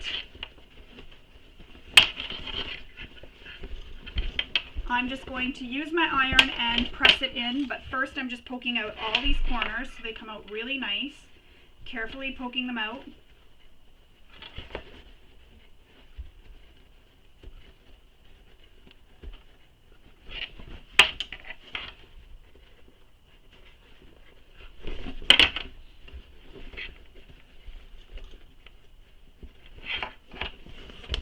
Actually see how the bag is starting to look. So then I will take this Peltex and I will put it inside just like that, and then I'm going to go to my iron now and I'm going to press this in place. Then I'll come back and we will continue on with making our bag. So there's how it is once we have the Peltex bottom or Decoville bottom fused in place, and I like to fuse it so that my seams are on top, not underneath, because I find that it looks nice when it's a nice flat bottom and you don't see any of that bulk there. So the seams are above it, and that way there, when we put the lining in, it's between the lining and the interfacing, and so that it's tucked underneath. So we're going to put this off to the side for now. We're done with the exterior. Now we're going to start building our lining. And for this, there is a measurement in the pattern for squares that you need to cut out on the bottoms of the lining. So remember I was saying to mark the tops, so you got to cut out those squares on the bottoms of the lining. Once you have those squares cut out, you're then going to take the slip pocket, and I've marked which lining piece is going to have my slip pocket, because as I mentioned way back in the beginning of the video, I've made marks for where that pattern piece is going to go when it's done. So this is the lining piece that I need for my slip pocket, so I'm just going to put it off to the side, and we need our slip pocket pieces. So here is my slip pocket piece, and on each side, on the long sides, on the wrong side of the slip pocket, you're going to draw a line down each side using the measurement she gives in the pattern. Once you've drawn those lines, you can then take some double-sided tape and place it down the edge. However, I'm going to use some glue, because as I mentioned, I like to use glue whenever I can, and I'm just putting it so that it's along this edge. And then I'm going to go to my iron and I'm going to press that raw edge to meet this line that we drew here. So I'm going to show you what I mean. So this raw edge here, the long raw edge, is going to get pressed to meet the line, just like that. All the way down, and then all the way up to the top. You can use double-sided tape here if you prefer, or you can just press it if you're using quilting cotton like I am. But there you go, that's what it's going to look like. So I'm going to go to my iron, I'm going to press both those edges in and come back and we will continue on. So there we go, I have pressed those side edges in to meet that line. Now we're going to take this with it facing wrong sides up, and we're going to bring those two short raw edges up to meet each other and pin it in place. And it's just the raw edges that you're going to be sewing. So you're just going to sew that raw edge together. So the raw edges, so again, wrong sides together, bring it up so the raw edges meet, and we're going to sew those raw edges together. And when you're sewing, you're just basting it together.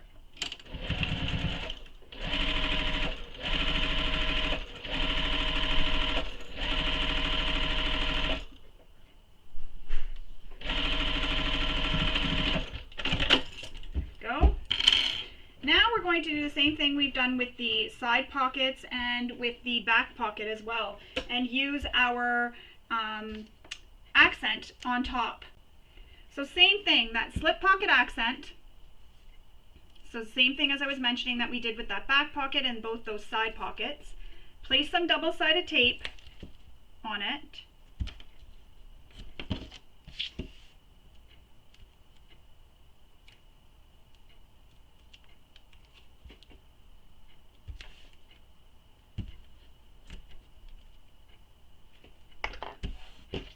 Remove the backing on one side, and I'm just going to press my pocket down here just to help keep it nice and flat, and place this along that edge just under the line, just like that. Remove the other backing of the double-sided tape, fold it over just as we did when we did the exterior side pockets and exterior back pocket.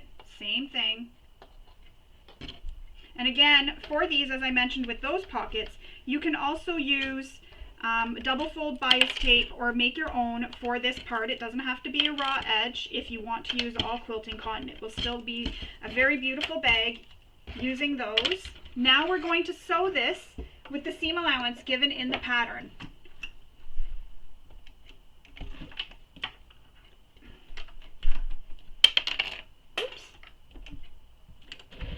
And you can sew this using the seam allowance given in the pattern, and then if you want, you can even add a decorative stitch or sew a second row of stitching. So I think I'll sew a second row of stitching just as I did on this exterior.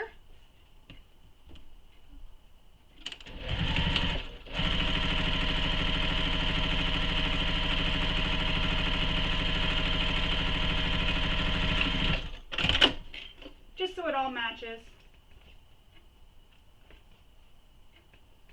And I'm just trimming all my threads down.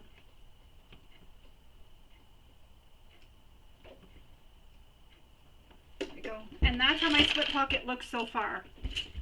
Now we need to take this slip pocket and place it centered onto our lining panel. And there's a measurement down from the top for where you need to place it. I've already gone ahead and made that mark, so you'll want to refer to the pattern for where that mark is being made. And I just see some threads here that didn't get snipped. Now to center it, you could always make a mark with an erasable pen, or your Clover Choco would be better. However, when I'm centering something, I just take it, fold it in half, and I create a crease in the center. And then I know where my center is, so then I line that crease up with the center crease on my lining panel. So I fold my lining panel in half, press it with my hands or my finger. Even if you have one of those rollers, you could roll it as well too. Take the center crease of the slip pocket and line it up. So then you're lining up your top edge with the top edge of the slip pocket with that line we made, and lining up the center crease with the center crease on your lining panel. So top edge with the line you made down from the top, and center crease is aligned. So it's all centered and lined up at that line you made. Pinning it in place.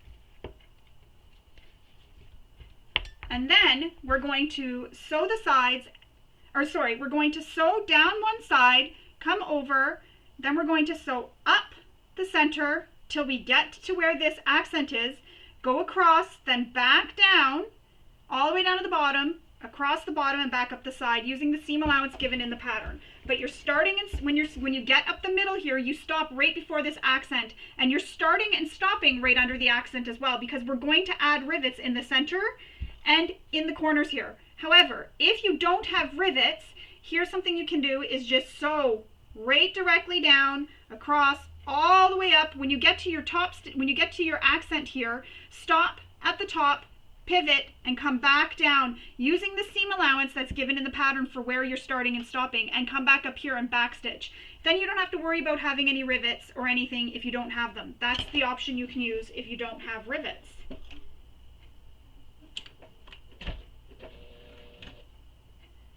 Actually, I'm going to change my thread to the thread that'll match my fabric for this. So I'm going to pause the video, change my thread, and come back.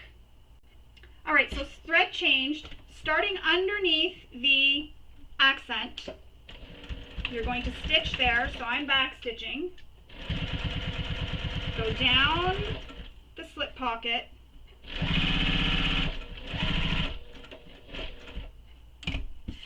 Pivot in the corner, and again, you can do that same trick I mentioned earlier.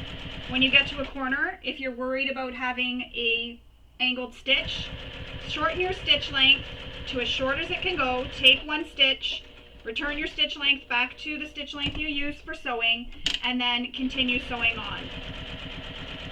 So I'm now sewing up that center, and I'm going to stop right when I get to my bottom accent, not going over my bottom accent, and I'm literally just taking one stitch over.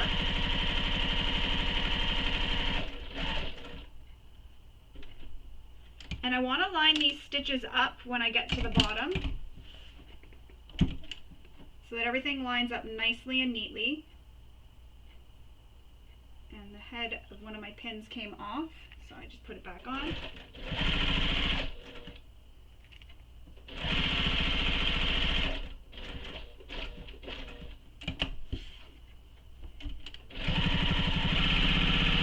And I'm sewing back up the side, and I'm stopping right under that accent piece. So it looks like that. You have a divided slip pocket. Now I'm going to go and install my rivets. However, as I mentioned, if you don't have rivets, you can start sewing at the top of your accent. So down, across the bottom, up the top, come up your accent, stopping at the seam allowance, go across and go all the way back down, across the bottom and back up the side, sewing over that accent if you don't have rivets, or say you don't even want to install rivets here, that's another option. But I'm going to go install rivets as it's written in the pattern, and then I'll come back and we will continue on. So there's how it looks once I have installed the rivets in place. We're going to put that one to the side, and now we're going to grab our second lining panel and our zipper pocket overlay. We need to take the zipper pocket overlay, and if you haven't already, you'll want to cut that zipper pocket opening as well. So we're going to take it and we're going to apply some double-sided tape. And I just like to apply it close to the top edge.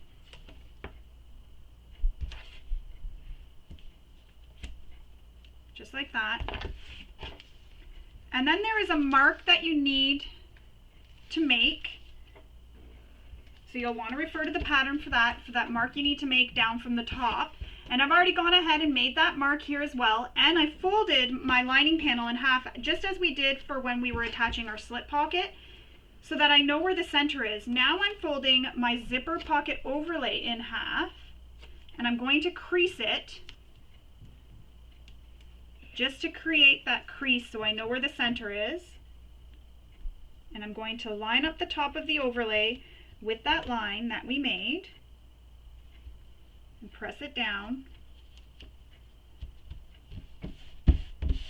And then see how it sticks, because your double-sided tape is holding it in place. I'm going to change my thread because I want to use my coordinating thread on this part. I didn't for my side pockets when I did my back panel pocket and my side pockets, but I want to do this for the inside of the bag because the stitches aren't really seen as much there, so I feel that it doesn't really matter to have it a contrasting color, but you can if you want. So I'm just going to change this thread quickly, and then we're going to sew the zipper pocket overlay all the way around the outside, so not that inside square or rectangle that we cut out, just around the outside edge, using the seam allowance given in the pattern. So we're sewing this outside edge here. And same thing as we did when I was showing you the connector overlays. You can leave long tails at start and stop, and then we'll pull them to the back and tie them off. That way there you have no back stitching. However, if you have a print that's busy and you don't mind the back stitching, go ahead and leave the back stitching there. So starting at start and stop, leaving long tails, not back stitching.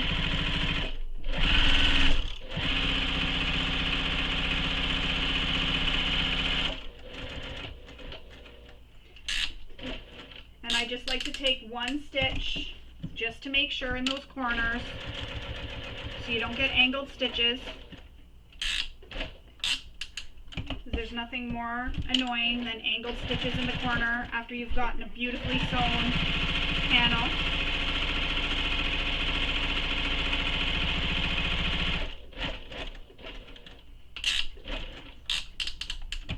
Sometimes it takes two just because I press down.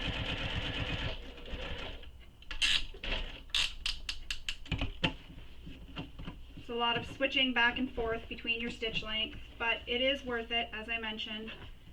Then you don't have any angled stitches. And stopping back where I started, right in that same hole, cut my threads, flip my panel over to the back with my seam ripper. I will grab one of the threads and pull it so that the loop, it creates a loop from the thread from the front, and then I pull that thread through. Do the same thing on the second thread. Create a loop, pull it through. Then putting them in pairs, I will tie them off. And again, as I mentioned previously, if you're worried about these coming untied, you could take a bit of glue. So I use Beacon 3-in-1 glue, and you can put it over the knot, or you can apply some interfacing. So some woven interfacing over the knot.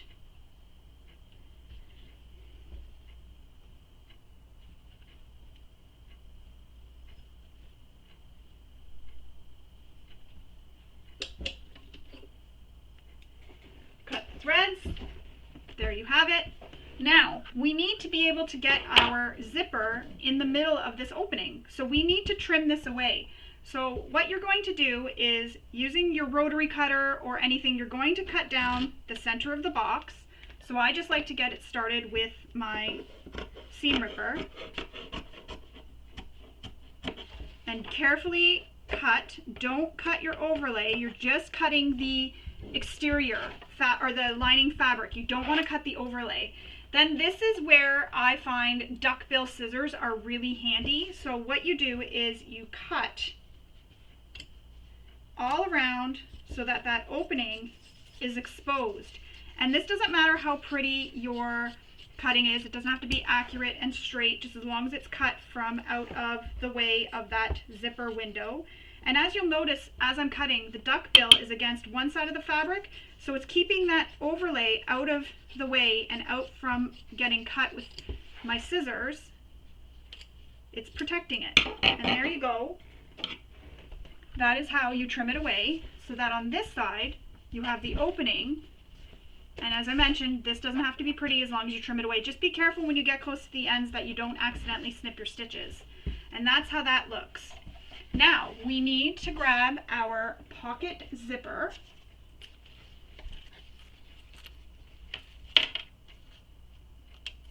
Actually, I don't need clips on that anymore. Our pocket zipper and our two lining pocket pieces. One of them is bigger and one of them is smaller, so you'll want to take note of that.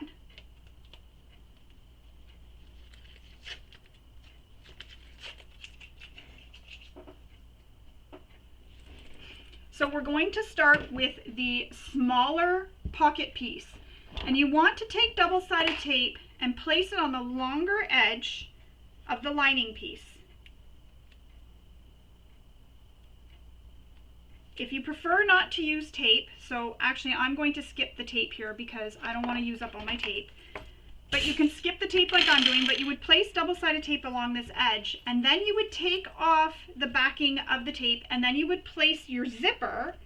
So the zipper pocket is right side up, your zipper is going to be right side up. So that means the wrong side of the zipper is against the right side of your zipper pocket. So then you're going to place it so that those long edges, so the long raw edge meets with the long edge of the zipper. Clip it in place or stick it in place because you're using double-sided tape. I'm just choosing not to, because as I mentioned before, wherever I can skip using tape, I do. I'm confident using the clips here. If you feel that you can just use clips there, go ahead. So now we're going to sew this with the seam allowance given in the pattern.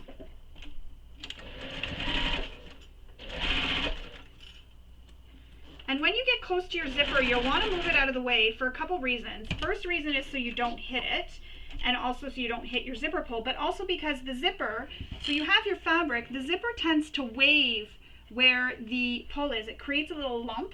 So when you move it out of the way, that'll flatten that little hump or lump out.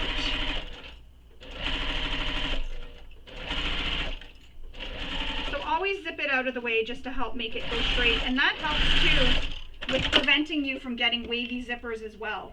Also, not pulling on your zipper while you're sewing, not doing anything like that, or when we take it and you press it, don't pull on your zipper because that can cause wavy zippers as well. So anything you can do to prevent it from getting wavy. So now I'm just pressing this, I'm just finger pressing it just to help push it down out of the way. So there we go. So I've just finger pressed it.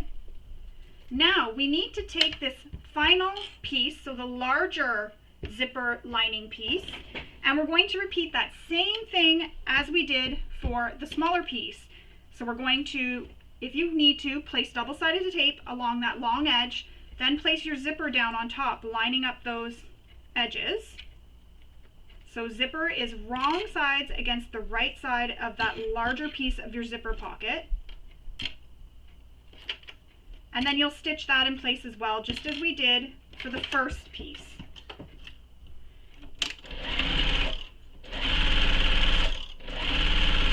And again, I'm going to approach my zipper, so I'm going to zip it out of the way.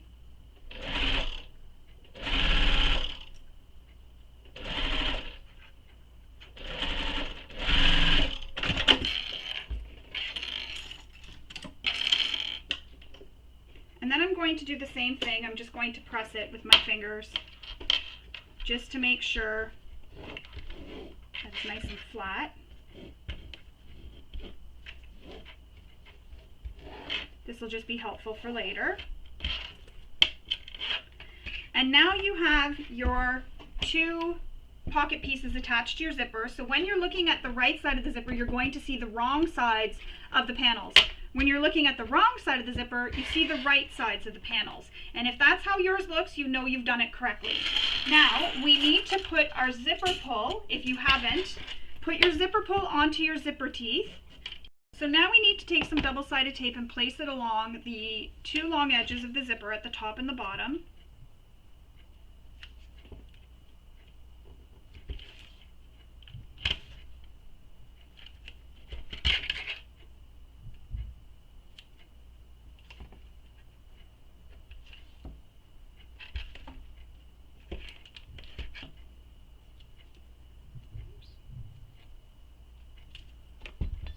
So double-sided tape, and you want the top part to be the bigger part or the larger part of your pocket to be at the top. So with that at the top, the larger part at the top, you're going to remove the bottom tape, so the backing of the bottom tape. So again, the larger part of the pocket is at the top and the smaller one is at the bottom.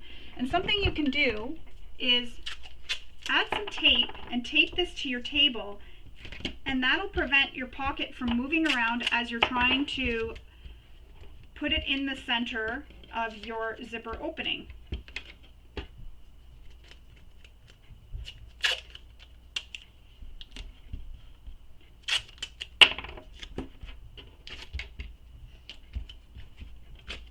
And then we'll just remove this after we have it centered. We'll remove that. So I'm just feeling with my fingers to make sure it's centered even here on the sides. You want it all centered all the way around.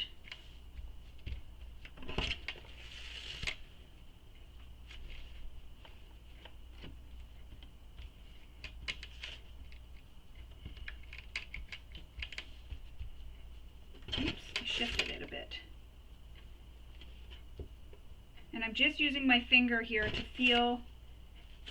It's a little bit hard because the tape wants to stick right away. So as soon as you lift it off, it shifts on you anyways. Okay, so that's good there. And you want this centered in this, the zipper teeth centered in the box.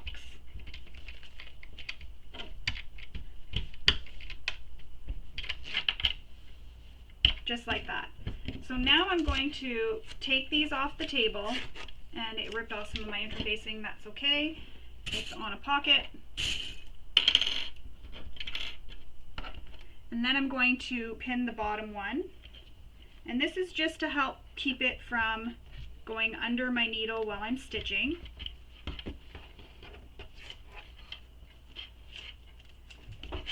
So you'll see it's here. So now we're going to stitch along this bottom edge, just the bottom edge here, using the seam allowance given in the pattern. And I'm going to do the same thing I did, and I'm going to leave long tails and pull them through to the back and tie them off. Oh, hang on. I'm trying to move my presser foot and I keep hitting. And I didn't want to stitch that, but I kept hitting it while I was trying to move my presser foot because my foot pedal because it was moving on me. So again, starting, no back stitching. And you can see those holes that I made previously. So no back stitching.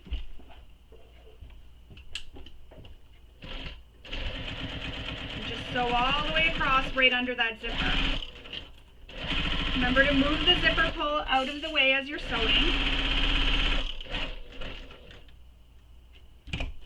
And then I'm just going to check and see if it doesn't quite give me enough. There we go.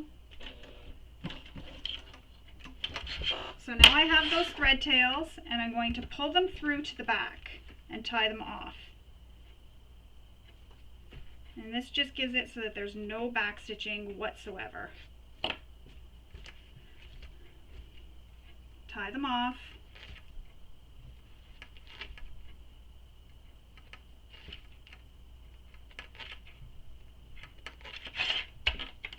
Both sides.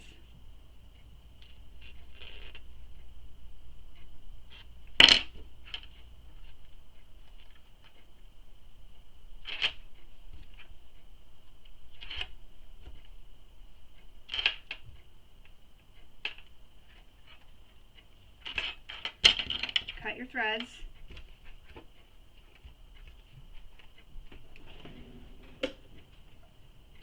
Now we're going to remove these clips from the top, and we're going to remove this backing of the tape on the top part here. Flip your panel over, make sure it sticks down. Oops. I'm just going to zip up my zipper again because it makes it shift on me. Stick it down, remove these pins, and then I'm flipping over to the wrong side. See how everything lines up nicely because the smaller piece was on the bottom and the bigger piece was on the top? I'm going to pin these again so that they don't come up under my stitching. And now we're going to sew up the side across the top and back down this other side. Again, leave long thread tails, don't back stitch.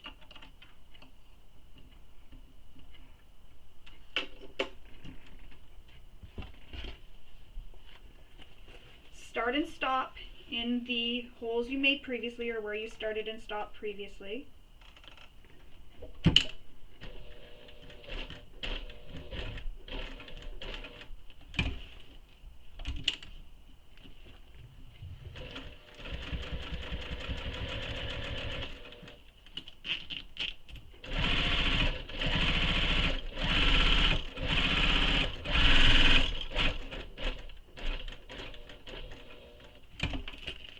And then down the other side.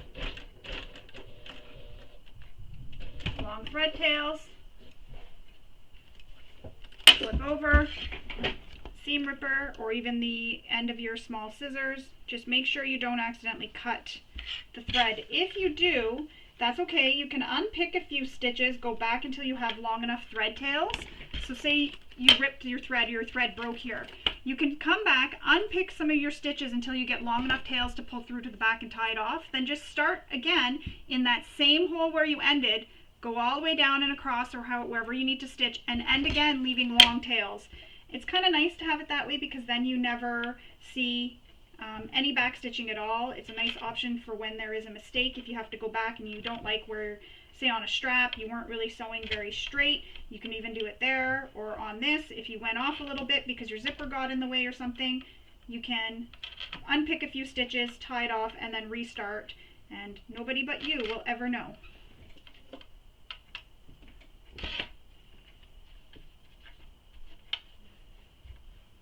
And just be careful when you're tying your threads that you don't pull too hard because it can cause them to break. You want to pull hard enough that they tie a knot, but not too hard. Clip your threads. Remove these 2 pins. And now we need to move our panel out of the way, our lining panel. And we're going to sew. So I'm just removing my double-sided tape that went all the way to the edge here because we're going to sew over this. We're going to sew the sides and the bottom of the pocket. And I don't want to have this double-sided tape here because my presser foot sometimes sticks to it because it's a really sticky double-sided tape. So we're going to sew down one side, back up the other, or down one side, across the bottom, and back up the other side. So use some pins to help hold everything in place.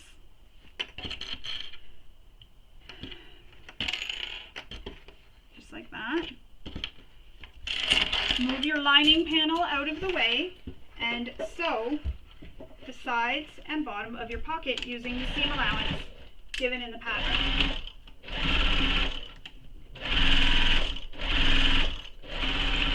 Get to corners, I like to backstitch just for extra security in that corner, especially if it's corners you're poking out. For a zipper pocket, it just adds extra security there.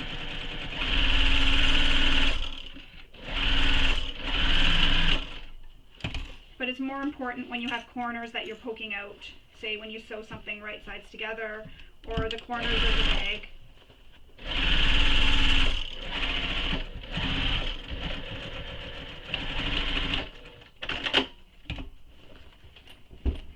And there you have it. We have installed our zipper pocket. We can put this to the side and move on. Now we're going to make our zipper panels. So we need our zipper placards and our top zipper. I'm going to remove this tape.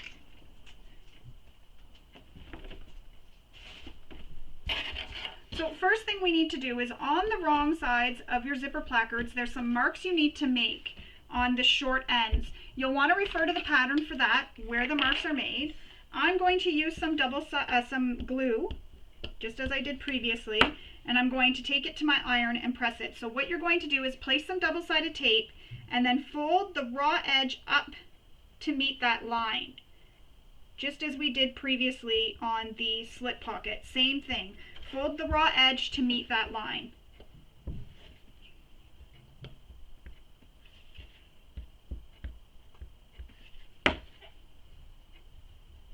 And you'll do that for all 4 placard pieces. If you're using a vinyl or faux leather or something like that, you won't be able to use the glue because you need to press it with your iron to dry it, unless you did this so that it sat overnight pressed with something heavy on it, unless you did that. But you'll use some double-sided tape. So I'm going to finish with the last one, then I'm going to take this to my iron and press it to dry it. I'll come back and we will continue on with making our zipper placard. Alright, so I've pressed those edges, so now they are pressed. You'll see them here, all pressed. And on my lining. And I kind of fussy cut these, or not fussy cut them, but I cut them so that the pieces, which is sort of fussy cut, they'll line up when I have my zipper in the center. So I'm keeping them like that. You're going to separate your zipper, which means remove your zipper pull. However, for this first step, I'm not going to have you separate the zipper, but you can if you feel confident enough, but I'm not going to have you separate the zipper. And the reason for this is, we need these two pieces. The reason for this is it lets you know that you're placing your zipper correctly, so that you know that this is where it goes and you don't accidentally place it the wrong way. So place this down here, you place it the right way. So you're going to take the long edge of the zipper, and your folded edge right now is to the right, is on your right hand side. So along this top edge is where you're placing your zipper. So you're lining up the short edge of the zipper with the short edge of the zipper placard, pin it in place, all the way across,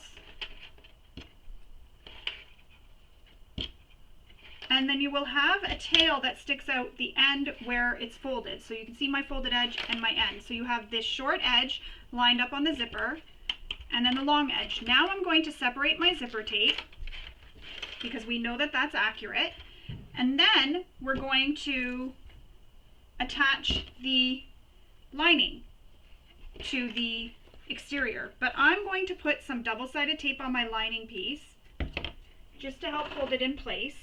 Actually, I'm going to undo this first, and I'm going to put some double-sided tape even on my exterior just to help hold all the layers together so nothing shifts on me while I'm sewing.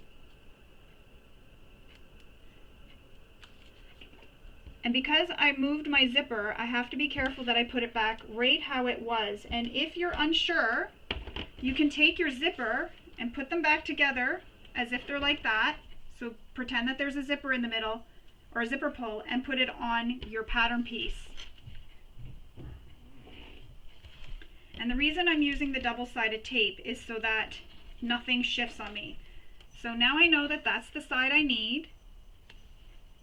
I'm lining up the long edge of the zipper with the long raw edge. So the zipper is going right sides together with the right side of my zipper placard. And the long edge is lined up, and the short edge here is lined up with the short edge of the zipper placard. So now with my lining piece, and I'm going to figure out which piece was where, because remember, as I said, I sort of fussy cut that, because when I flip this, I mean, it's not really important, but I just really want to have it all lined up. Now you're going to be lining up the long edge, and you want to make sure that your folded edges are on the same side. So you're going to take your lining, and you're making a zipper sandwich. So the lining is going right sides against the wrong side of the zipper, but the lining will be right sides together with the exterior. And you're lining up these folded edges. So as you see, a zipper sandwich. So exterior was right side up. We placed the zipper right side down, lining up the long edge and the short edge on the edge that's not folded. Then we take our lining piece, place it right sides down, so it is right sides against the wrong side of the zipper, lining up the short edge and the long edge, and making sure the folded edges line up as well. Now we're going to sew this up the short edge and across this long edge using the seam allowance given in the pattern. Don't forget to backstitch at start and stop. And I like to backstitch again in those corners for some extra security.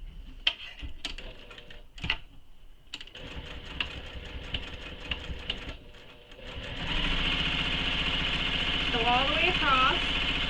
And if as you're sewing your fabrics shift and you're finding that these two folded edges don't meet or don't line up anymore, adjust it so that they do. So you can unfold it and refold it so that they line up. Now when I'm stitching, I go about halfway through the fold and I back stitch. And this way here my stitching doesn't come off the end. Clip my thread.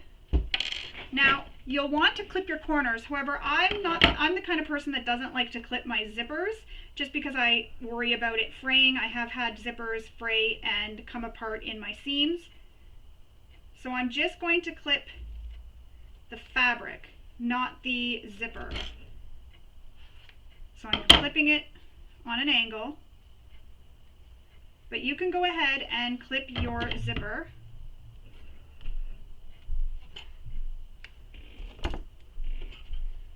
That'll just get tucked into the corner. Now we're going to turn this right sides out.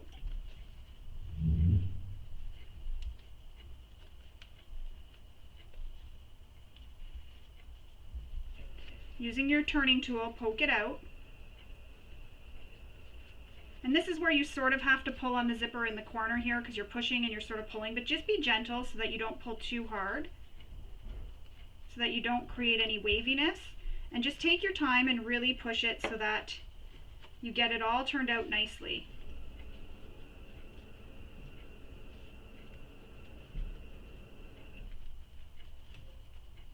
Just like that. See how it's turned out nicely? And you have no raw edge of your zipper here because it's tucked in.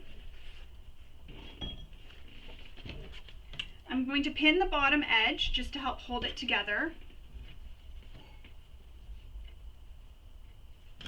And we'll want to take this over to our iron and give it a press so that everything's pressed nicely.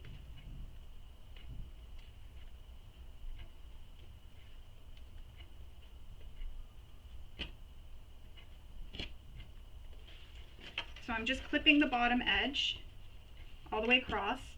Now we do want to press this with our iron. However, I'm going to wait and press it with my iron when I'm done the second side so that I can just take them both to the iron at the same time and press them. So I'll do the second side and then we will come back, then we will go and press them and then we'll come back and top stitch. So again, exterior right side up. So I want to make sure that my zipper is going to go on this side. So I'm going to leave this completed piece here for now. And I know that this is the side that's going to go against this one to create that full butterfly wing. So the zipper needs to go there. So I'm going to place my double-sided tape along the bottom edge. My exterior is right side up. This won't pull back on me. There we go. So place the double-sided tape along that edge. And the folded edge is still to the right of me. It's still on the right-hand side. I'm just placing the tape on the bottom edge here. Removing the tape backing. Now my zipper, in order to have it so that it will be right sides up like this when it is completed, we're going to take it and flip it. So here it is, right sides up, they're both together as if my zipper pull was there. I want to flip this so that it is now wrong sides up and the right side of the zipper is against the right side of the fabric. And I'm going to press it. I'm just flipping this right now for a second. There we go. So we're going to, here's my zipper. This is how it would look if it's right. Flip the zipper so it is now facing wrong sides up. Attach it, lining up the long raw edge of the exterior with the long edge of the zipper, so zipper is right sides down. And again, my zipper tail is facing off the edge with the fold. Now we're going to take the lining. I'm just going to move this piece out of the way. Now we're going to take the lining. We're going to add some double-sided tape to the back of the zipper.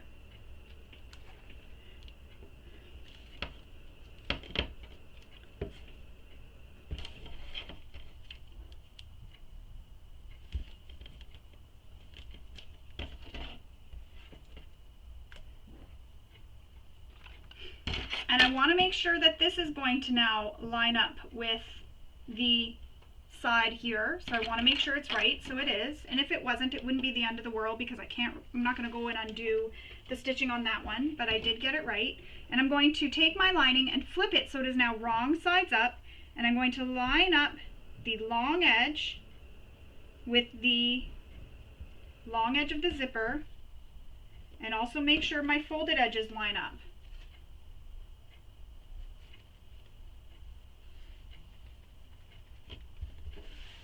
Just like that. So again, we have another zipper sandwich. Sew the short edge and then up and across the long edge. I like to back stitch in the corners just for extra security.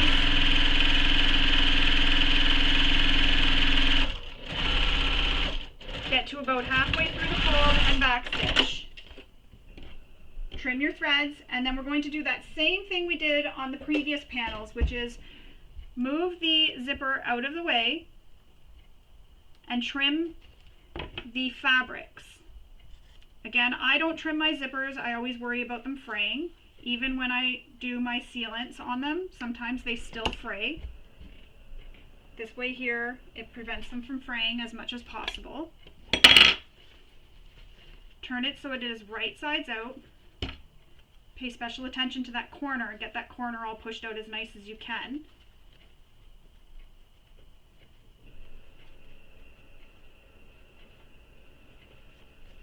See how the corner's pushed out and we have your tape tucked in? I'm going to add some clips along the edges here to help hold the folded edges together, and then I'm going to take this to my iron and I will give it a really good press, and that will press everything down, and then we will top stitch these 2 zipper placards. So I'm going to go take this to my iron, press it, and I'll come back and we will top stitch everything. Alright, so I've pressed both of the zipper placards. Now I'm going to top stitch up the one short edge, across the long edge where the zipper is, down the other short edge, and I'm going to baste the bottom together.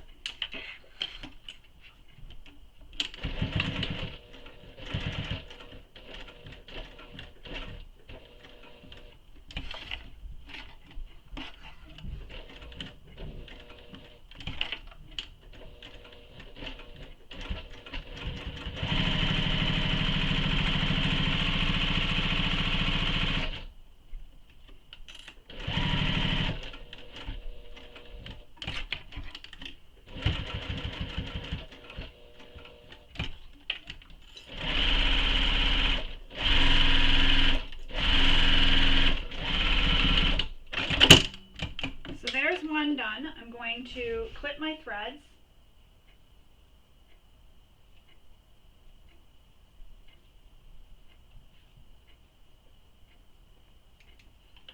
And I'll repeat that for the second one. Up the short edge, across by under the zipper, and down the other short edge, then across the bottom.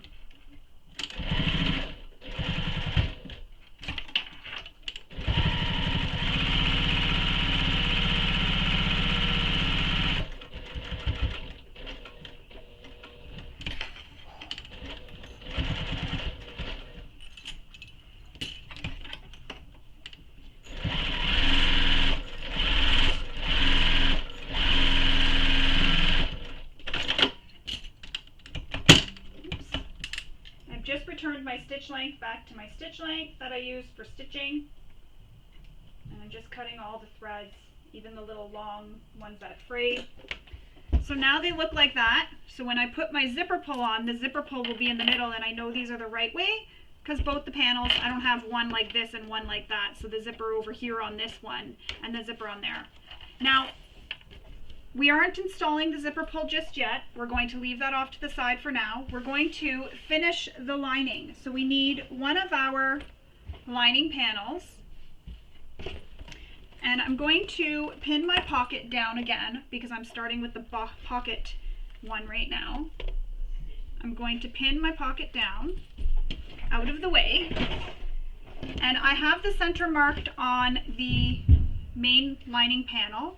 But I'm going to mark the center of my zipper placards just by folding them in half and then mark it within the seam allowance. And I am using pencil. I'm just marking it within the seam allowance. You can use whatever marking tool you prefer.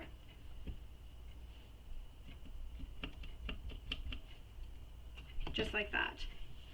Now, when you're pinning this, you want to pin it so that the lining side of the zipper placard is against the lining panel. So your exterior is facing up, lining is touching the lining.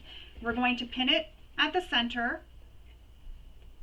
And you'll notice that I'm pinning it so that the way this zipper opens and closes is the way the zipper on the top will open and close. So if my zipper pull was here, it would close over here and it would open this way. And that's just a personal preference. You don't have to do that. That's just something I like to do.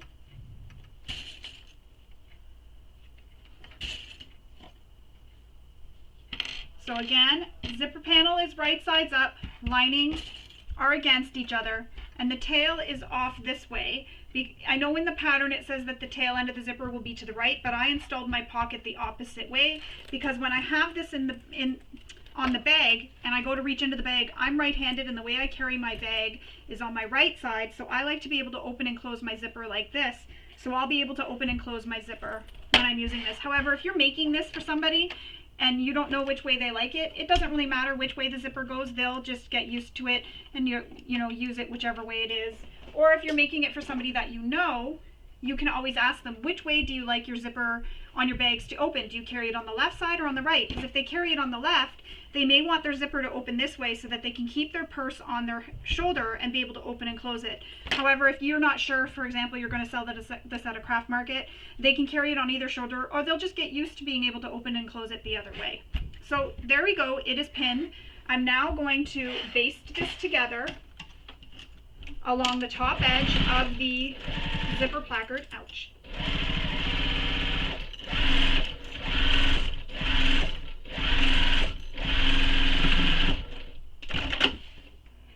And I've got a lot of threads here that are fraying, so I'm just going to trim them out of the way, just like that. Now we need one of our lining top pieces, and this is what they look like here, and I wrote lining top on them. So lining top, I wrote LT for lining top. So now you want to take these and you want to find your center on these two. I didn't mark the center of these, but I should have.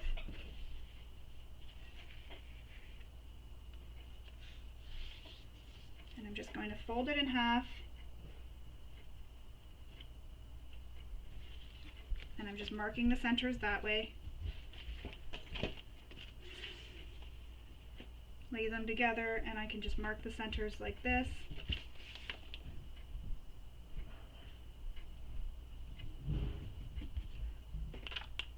Just like that. Now I'm going to take one of my lining tops and I'm going to lay it right side against the right side of the zipper placard. So pretty side touching the pretty side of the zipper placard. I'm lining up the center marks and then I'm lining up the edges here, these corner edges.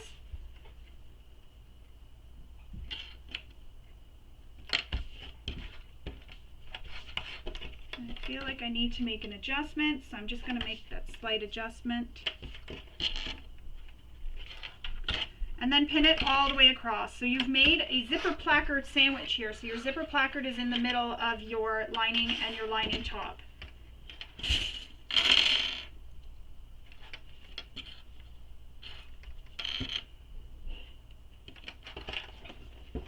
So I'm going to sew this using the seam allowance given in the pattern.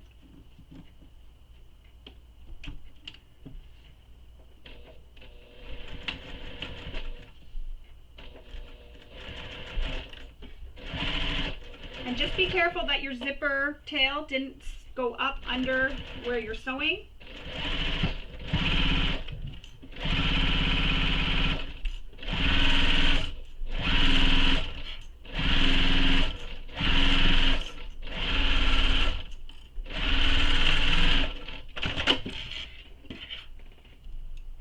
Trim any threads.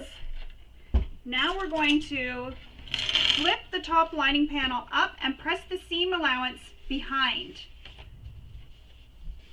And you're going to top stitch along the top lining panel. And because I'm using vinyl, I have to press this with my hands. You can also use some basting tape here or some double-sided tape to help hold it up, which is what I will do because it'll keep it held up and pressed. Not held.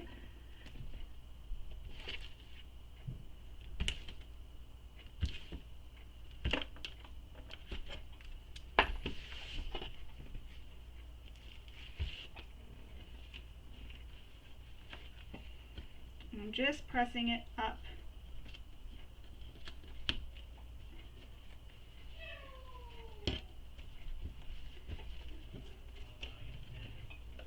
So I'm just pressing it up and then I'm going to top stitch along that top lining panel here. So I'm going to top stitch along this using the seam allowance given in the pattern. And make sure that both sides of that seam are up.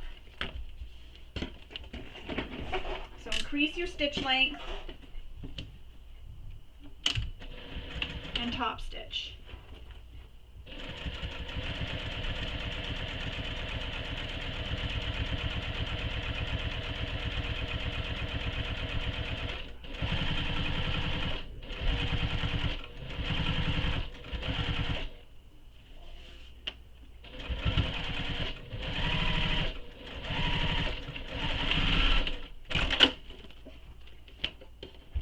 And as you'll notice, for the exterior pieces, I'm using a thread that's contrasting so that I can see my top stitching a little bit better.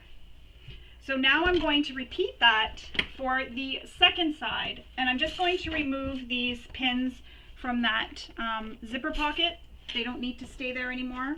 So now I'm going to repeat that for the remaining lining panel. So again, zipper placard, right sides up, so the lining side of the placard against the lining side of the lining.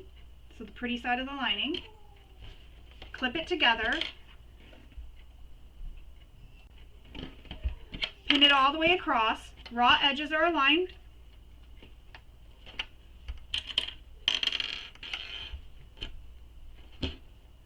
so baste this in place, and I'm going to keep my basting long so I didn't change my stitch length for the top stitching. Because when you're basting, all you're doing is having the fabrics or the materials be held together. That's all the basting stitches do. So you don't need to have a short stitch length because it's not a structural seam. Now we're going to take that lining top, and with the lining top right side down against the pretty side of the zipper placard, line up the centers and the sides, and then clip the rest of the way.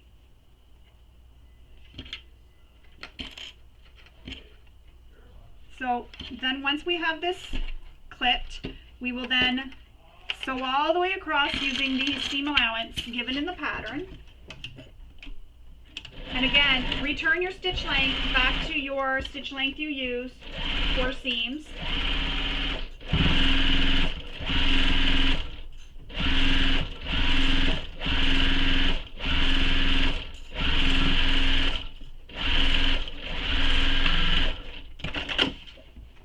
I'm going to increase my stitch length because I know now that I'm going to be top stitching. Some double-sided tape to help hold it in place.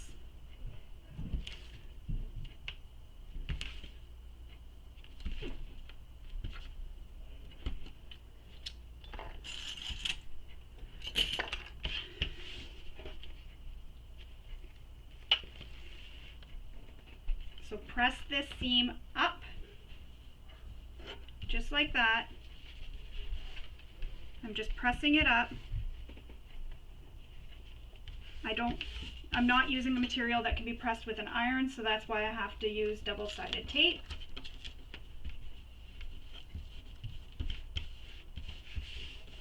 There we go. And now we're going to top stitch this in place all the way across. Again, be careful that your zipper tail doesn't go up under your top stitching.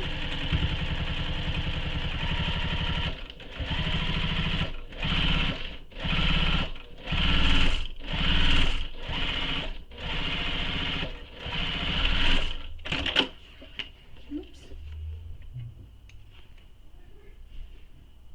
My bobbin didn't cut. Now I'm going to have to, or no, that's my top thread. Trim your threads. And that's how they both look. When they are completed, you have your top panels attached. Now we need to place these so that they are right sides together. And before I do that, I'm just going to take my zipper tail and I'm going to clip it back onto itself so that it doesn't get caught in my side seams. So I'm going to take my panels, place them right sides together, and I'm going to clip the sides and the bottoms.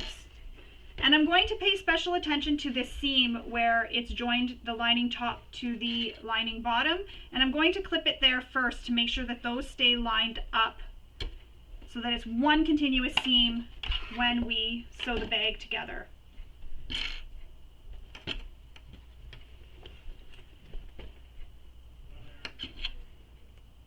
So pin the sides and the bottom all the way together, both the sides and the bottom. You're not pinning where you've cut out because those are going to be boxed later.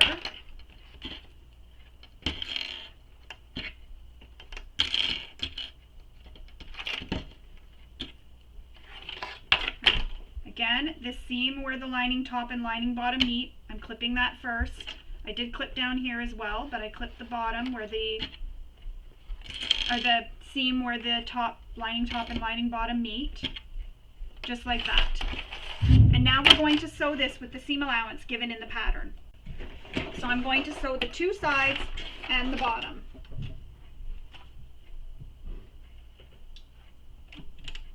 And you'll want to pay special attention because he does give instructions for sewing these sides.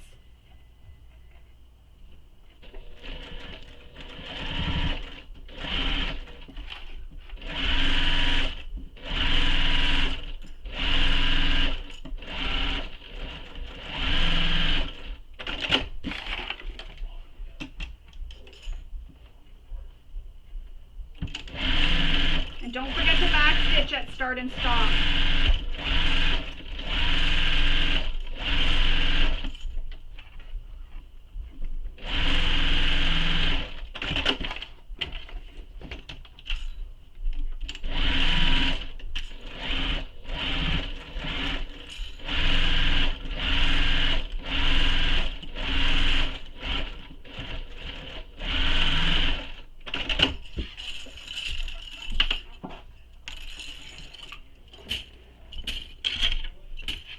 There we go. Now you can go ahead and trim these seams if you want before you continue on, which is what I'm going to do. I'm going to trim my seams down. I'm going to use pinking shears to trim them down.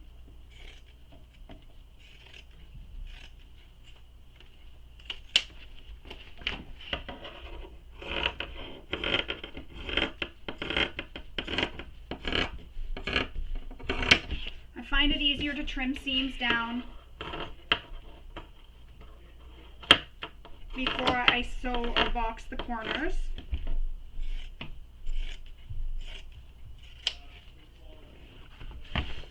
And that's how it looks so far. Now we're going to box the corners. Alright, so now we're going to box the corners, and to do this you take that seam and you pull it open and you match up these seams, so the bottom seam with the side seam, and you can either press these open or nest the seams. So when I say press the seam open, you're pressing the seams, both of them open, and then you'll line up the seam, or nest them. And by nesting them, you make one seam go one way and the other seam go the other way. So one seam to the left, one seam to the right. And then you'll line up the seam and clip it in place, and that'll line everything up. And then you'll clip all the way across. Repeat that for the other side. So again, grab the sides, pull them out, nest your seams, so push one seam to the left and one seam to the right, clip it in place, and then pin the rest of the way across, just like that. And then we're going to sew this with the seam allowance given in the pattern.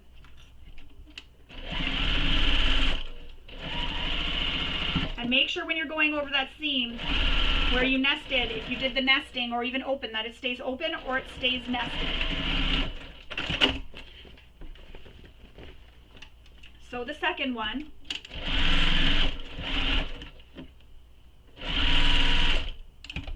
And see, my seam shifted on me a bit. And then I'm going to trim these down. And you could do a second row of stitching across this like we did on the exterior if you want, just to give it some extra security there.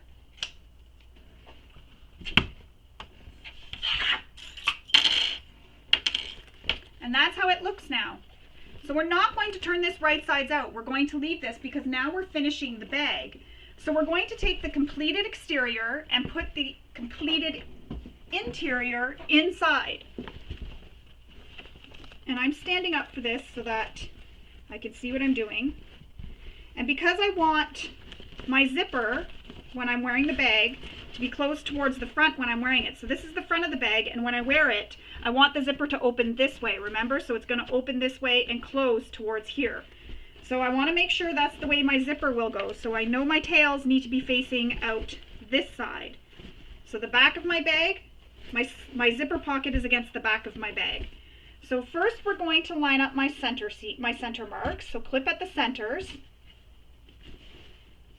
And I add a few clips beside it.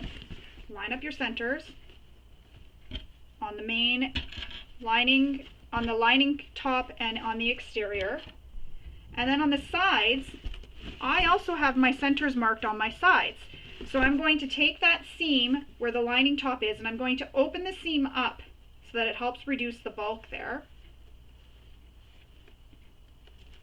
And if you have used material that frays, you can go ahead and press this open with your iron, or if you have one of those rollers, you can roll it open. Or finger press it open, or even use double-sided tape to hold it open. So you're going to use that side seam and line it up with the center mark on your side panel. Repeat that for the other side. So open up that seam on the side of the lining and line up that lining side seam with the mark on the center of your side panel. So you're lining up all your center marks. And now you have that clipped. So clipped here, here, here, and here. Now we're just going to clip the rest of the way around. And where you have seams, you can go ahead and press them open. That'll help reduce some of the bulk when they're pressed open. Because the next step after we have this all sewn together is we're going to put some piping, or not piping, some binding on top.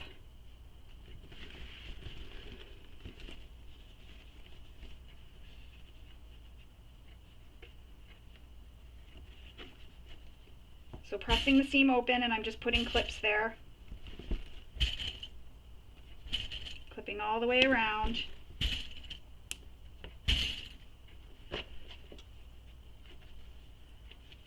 Another seam here. I'm going to press it open. You can use as many clips as you want if it helps hold everything.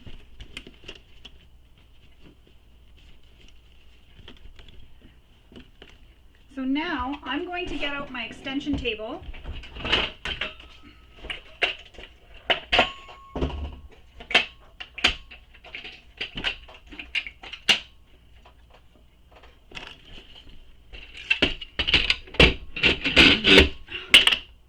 Snapped my finger in there. And now we're going to sew all the way around the entire bag with the seam allowance given in the pattern. And make sure to keep your zipper tails clipped as I did here. Keep them clipped to themselves so that it keeps them out of the way. And sew all the way around your bag using the seam allowance given in the pattern.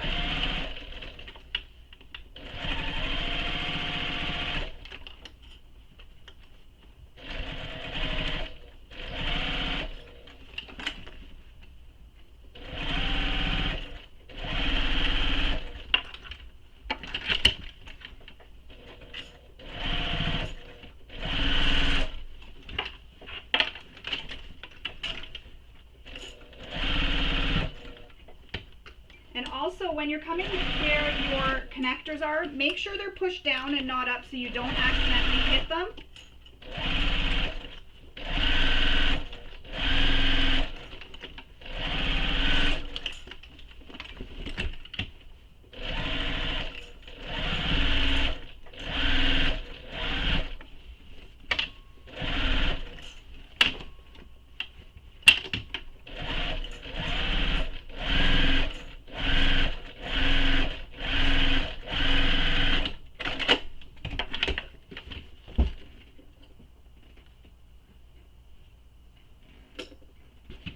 Now I'm going to turn my bag right sides out.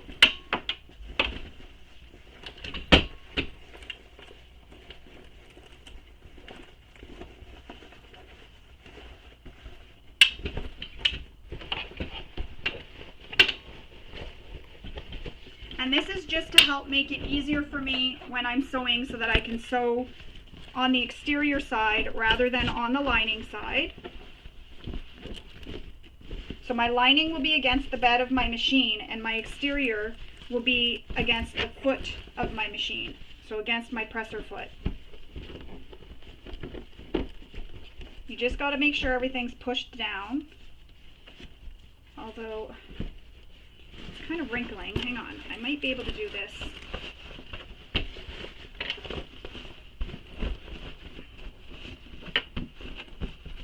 I might actually be able to do this without my extension table and get around. Usually I turn my bags inside out to sew or to top stitch, but I'm thinking I might be able to do it this way. Yeah, I'll be able to do it this way. So I have my binding, my top binding here, and I'm going to draw a line down the centers. I didn't do that yet, but I should. So I'm going to draw a line down the center, but before I go off camera to do that, I didn't have a long enough piece to be able to go all the way around the top of my bag here. So I had to cut 2 pieces. So I'm going to show you how to do this if you've got 2 pieces. However, if you have one, you will just start at a center point here on your panel and place it all the way around. But if you have 2 pieces, I'll show you what to do. So I'm going to go make the center mark and come back. Alright, so I drew the center mark all the way down. Now I'm going to apply the double-sided tape just as we did for our other pieces that we use binding on. Now for this part you can also use double fold bias tape, so you can use the pre-made stuff or make your own. The choice is really yours. You'll want to make sure it finishes the same width as what this is when you fold it. So whatever the folded width is of this is what you'll want your double fold bias tape to be.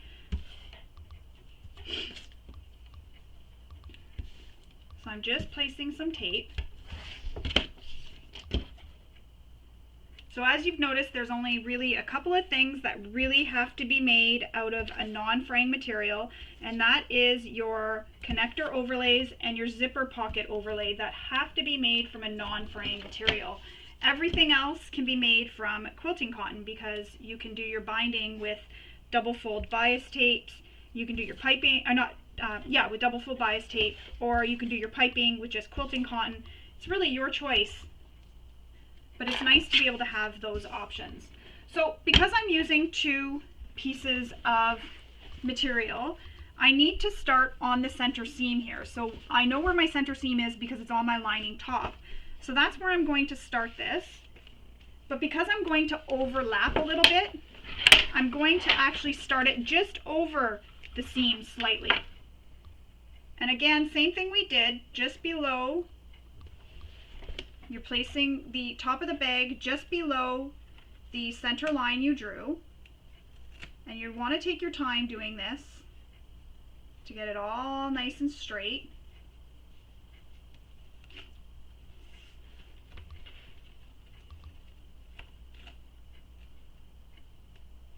So I'm just lining it up all the way around. And if your piece ends up being too long, you can trim it. So one of my this piece is too long. It's going pretty far past that center seam here on the side, so I'm going to trim it.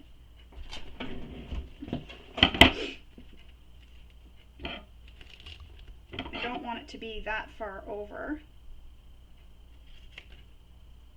So I've just trimmed it a bit.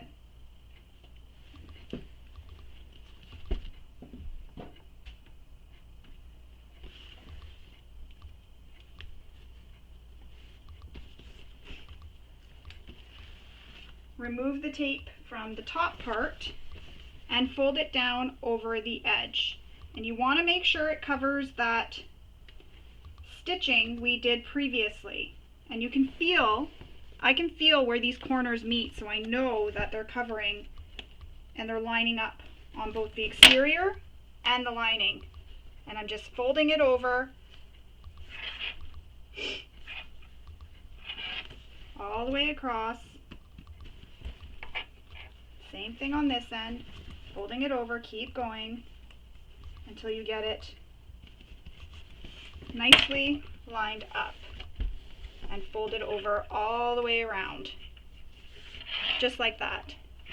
I'm going to repeat that for this other side, but this time you're going to overlap. Now, if you want, you can fold your edge in so that you don't have any raw edges, but just keep in mind you will have a bit of bulk there. So if your machine struggles with bulk, it may be too much for your machine to sew through. So you just want to keep that in mind when you're doing this, that there will be some added bulk there. So if you're using a material that doesn't fray, you don't need to do that because it won't fray. But if you just want to have a cleaner look on the top, just fold in your edge, your short edge. You will need to do this, however, if you're using quilting cotton for your binding. So you just fold in that short edge just like that. You'll need to apply a piece of double-sided tape again back to that edge.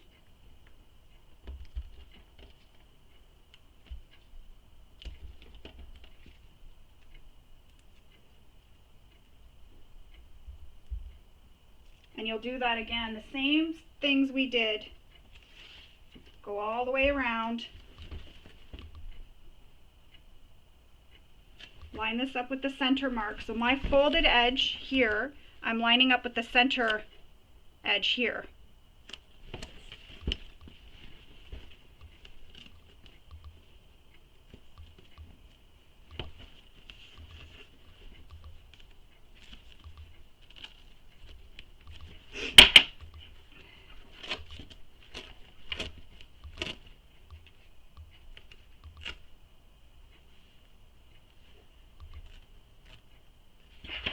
And I'm just going to pin it all the way around, or tape it all the way around, making sure everything is lined up at that center, just under that center mark. And it does take a little bit of time, but it is worth it to make sure it's nice and perfect.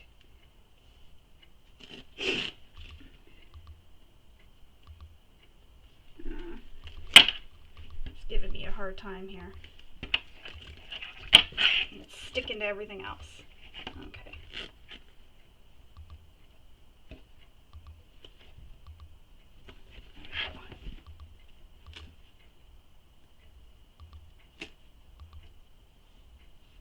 And when you come back around to where we started, again, fold the binding under if you want to have that nice clean look.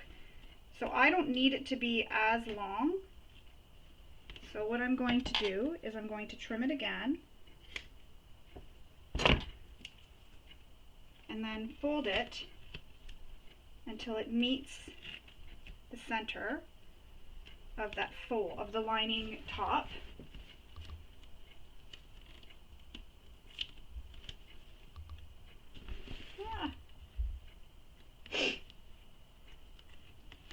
So I'm folding it back onto itself, creating a crease. And then I know how far I have to fold it. Make sure you line up the top and bottom edges.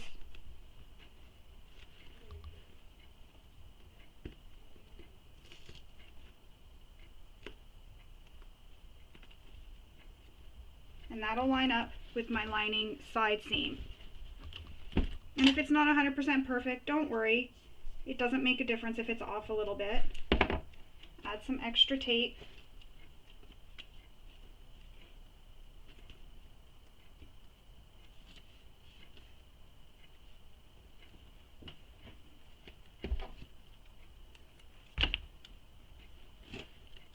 This is the final step of the bag and a part that everybody sees. So you really want to take your time with this. And another thing, if you're worried about your stitching, switch to a thread that matches the material you're using so that it hides the stitching if your stitching's not perfect, because mine is never perfect. It may look like it is, but it's not. Fold this over the top edge.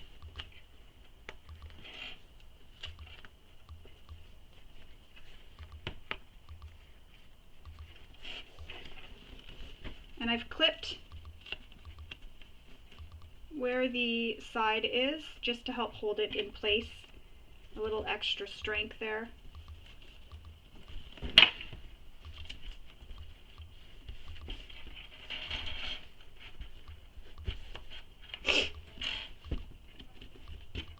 I'm just going to use some clips to help hold this, because even though I use double-sided tape, sometimes the double-sided tape likes to lift as we're shifting things around, and I really don't want it to lift.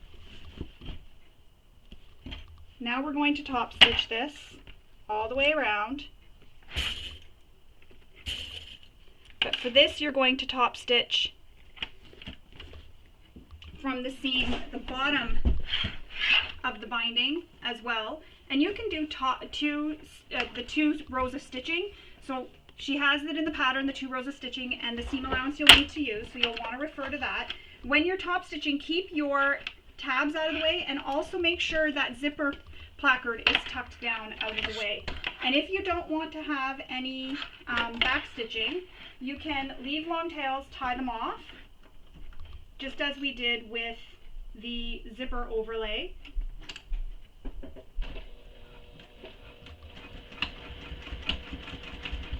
However, I'm going to be okay with a little bit of back stitching. It's not going to matter because it's going to be on the side for me.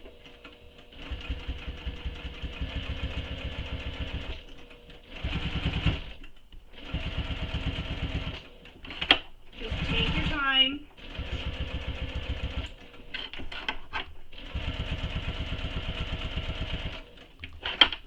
Go as slow as you want or as you need.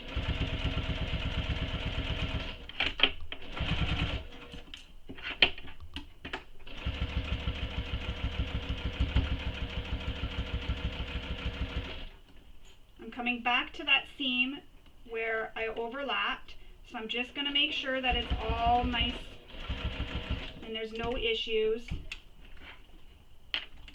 including underneath, if the underneath didn't shift on me, and I can see it did. It's not flat anymore underneath, so I just fixed it.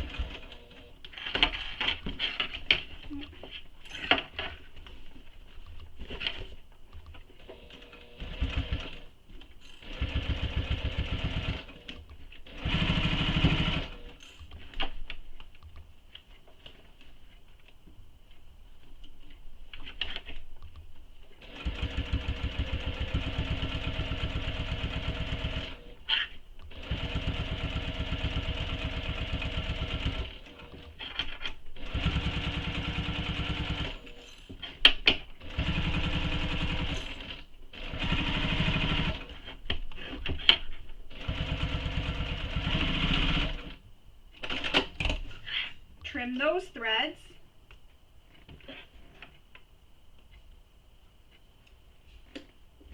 And I can see right here it didn't catch, so I'm just going to go back and stitch the side here again. It's just back stitched a bit on it where I've already back stitched, and now that holds it in place. So now I'm going to do my second row of stitching, and I'm just making sure that it looks okay here. It all looks okay. Now I'm going to do my second row of stitching.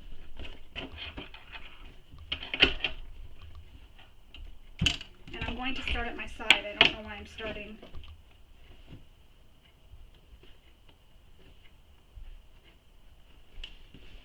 So starting on the side seam, we will do the second row of stitching.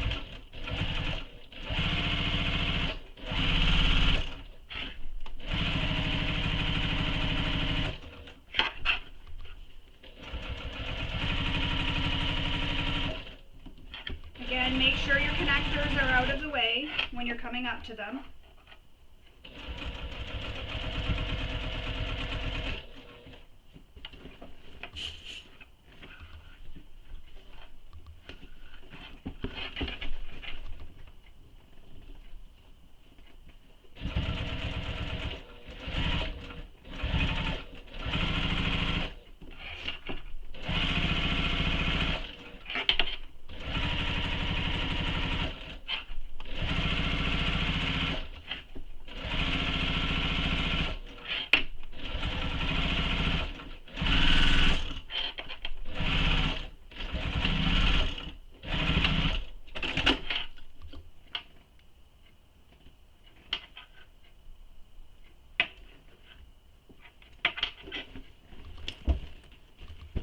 And there it is. It's all top stitched. you have this beautiful looking bag so far, and I have my side seam here. So you can see where the side seams are. It all lines up here on the sides. Now we need to attach our handles. Oops, knocking stuff down. Now we need to attach our handles. So when you're attaching them, because I made double-sided handles, I can choose to put them so that the fabric faces out or the vinyl faces out. I'm going to go with the vinyl facing out. When you're attaching these, you can either do as she says, which is stitch them in place. Oh, before we move on to, we need to attach our zipper pull to our placard. I almost forgot that. I was just scrolling the pattern. So we need to add our zipper pull. So I have how I do this on my YouTube channel, but this is my zipper helper that my husband made for me. So you put your zipper on the zipper helper, and then find your zippers, your two end of your zippers, make sure they're together. Flip it, so now I'm looking at the wrong side and I can see the wrong sides, and I'm going to insert it into my zipper pull evenly.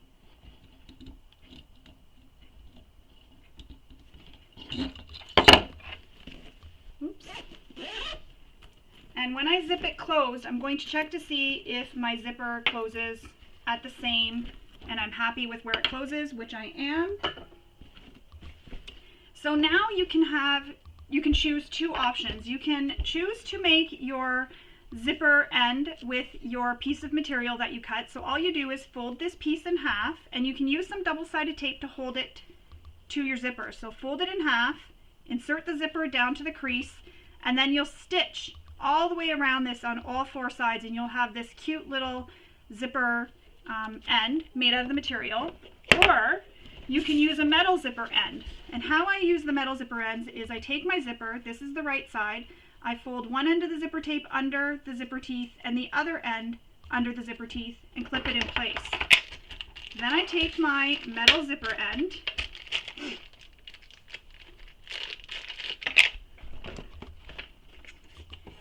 and some glue.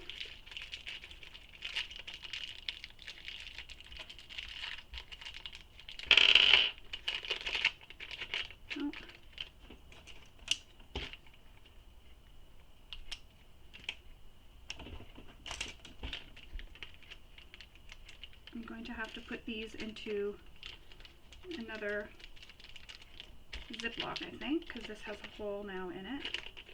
No, it doesn't. Sorry. Alright. So you need one screw and one zipper end. Take some glue and put it into the zipper end.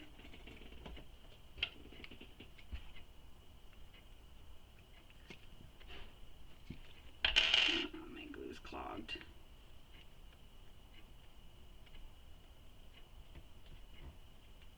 My glue's a little bit clogged. I guess I didn't turn the cap enough the last time I used it, and now it's clogged. I'm going to go unclog my glue and come back. Alright, glue is unclogged. I'm now going to put some glue into my zipper end. And I like to use the glue just in case the screw comes out. That won't fall off.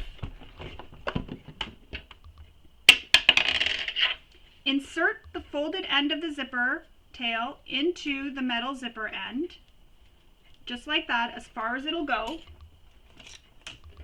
I remove the clip, then I take the screw and I screw it in. And I don't screw this in with the zipper end in my hand. I have it always flat against my table so that if my screwdriver slips, I don't accidentally stab my hand, because trust me, it has happened. As you just saw there, it actually slipped. And tighten it as tight as it can go. And that's how it looks with your zipper end. Now, back to the handles. You will feed the handle onto the rectangle ring and clip it in place.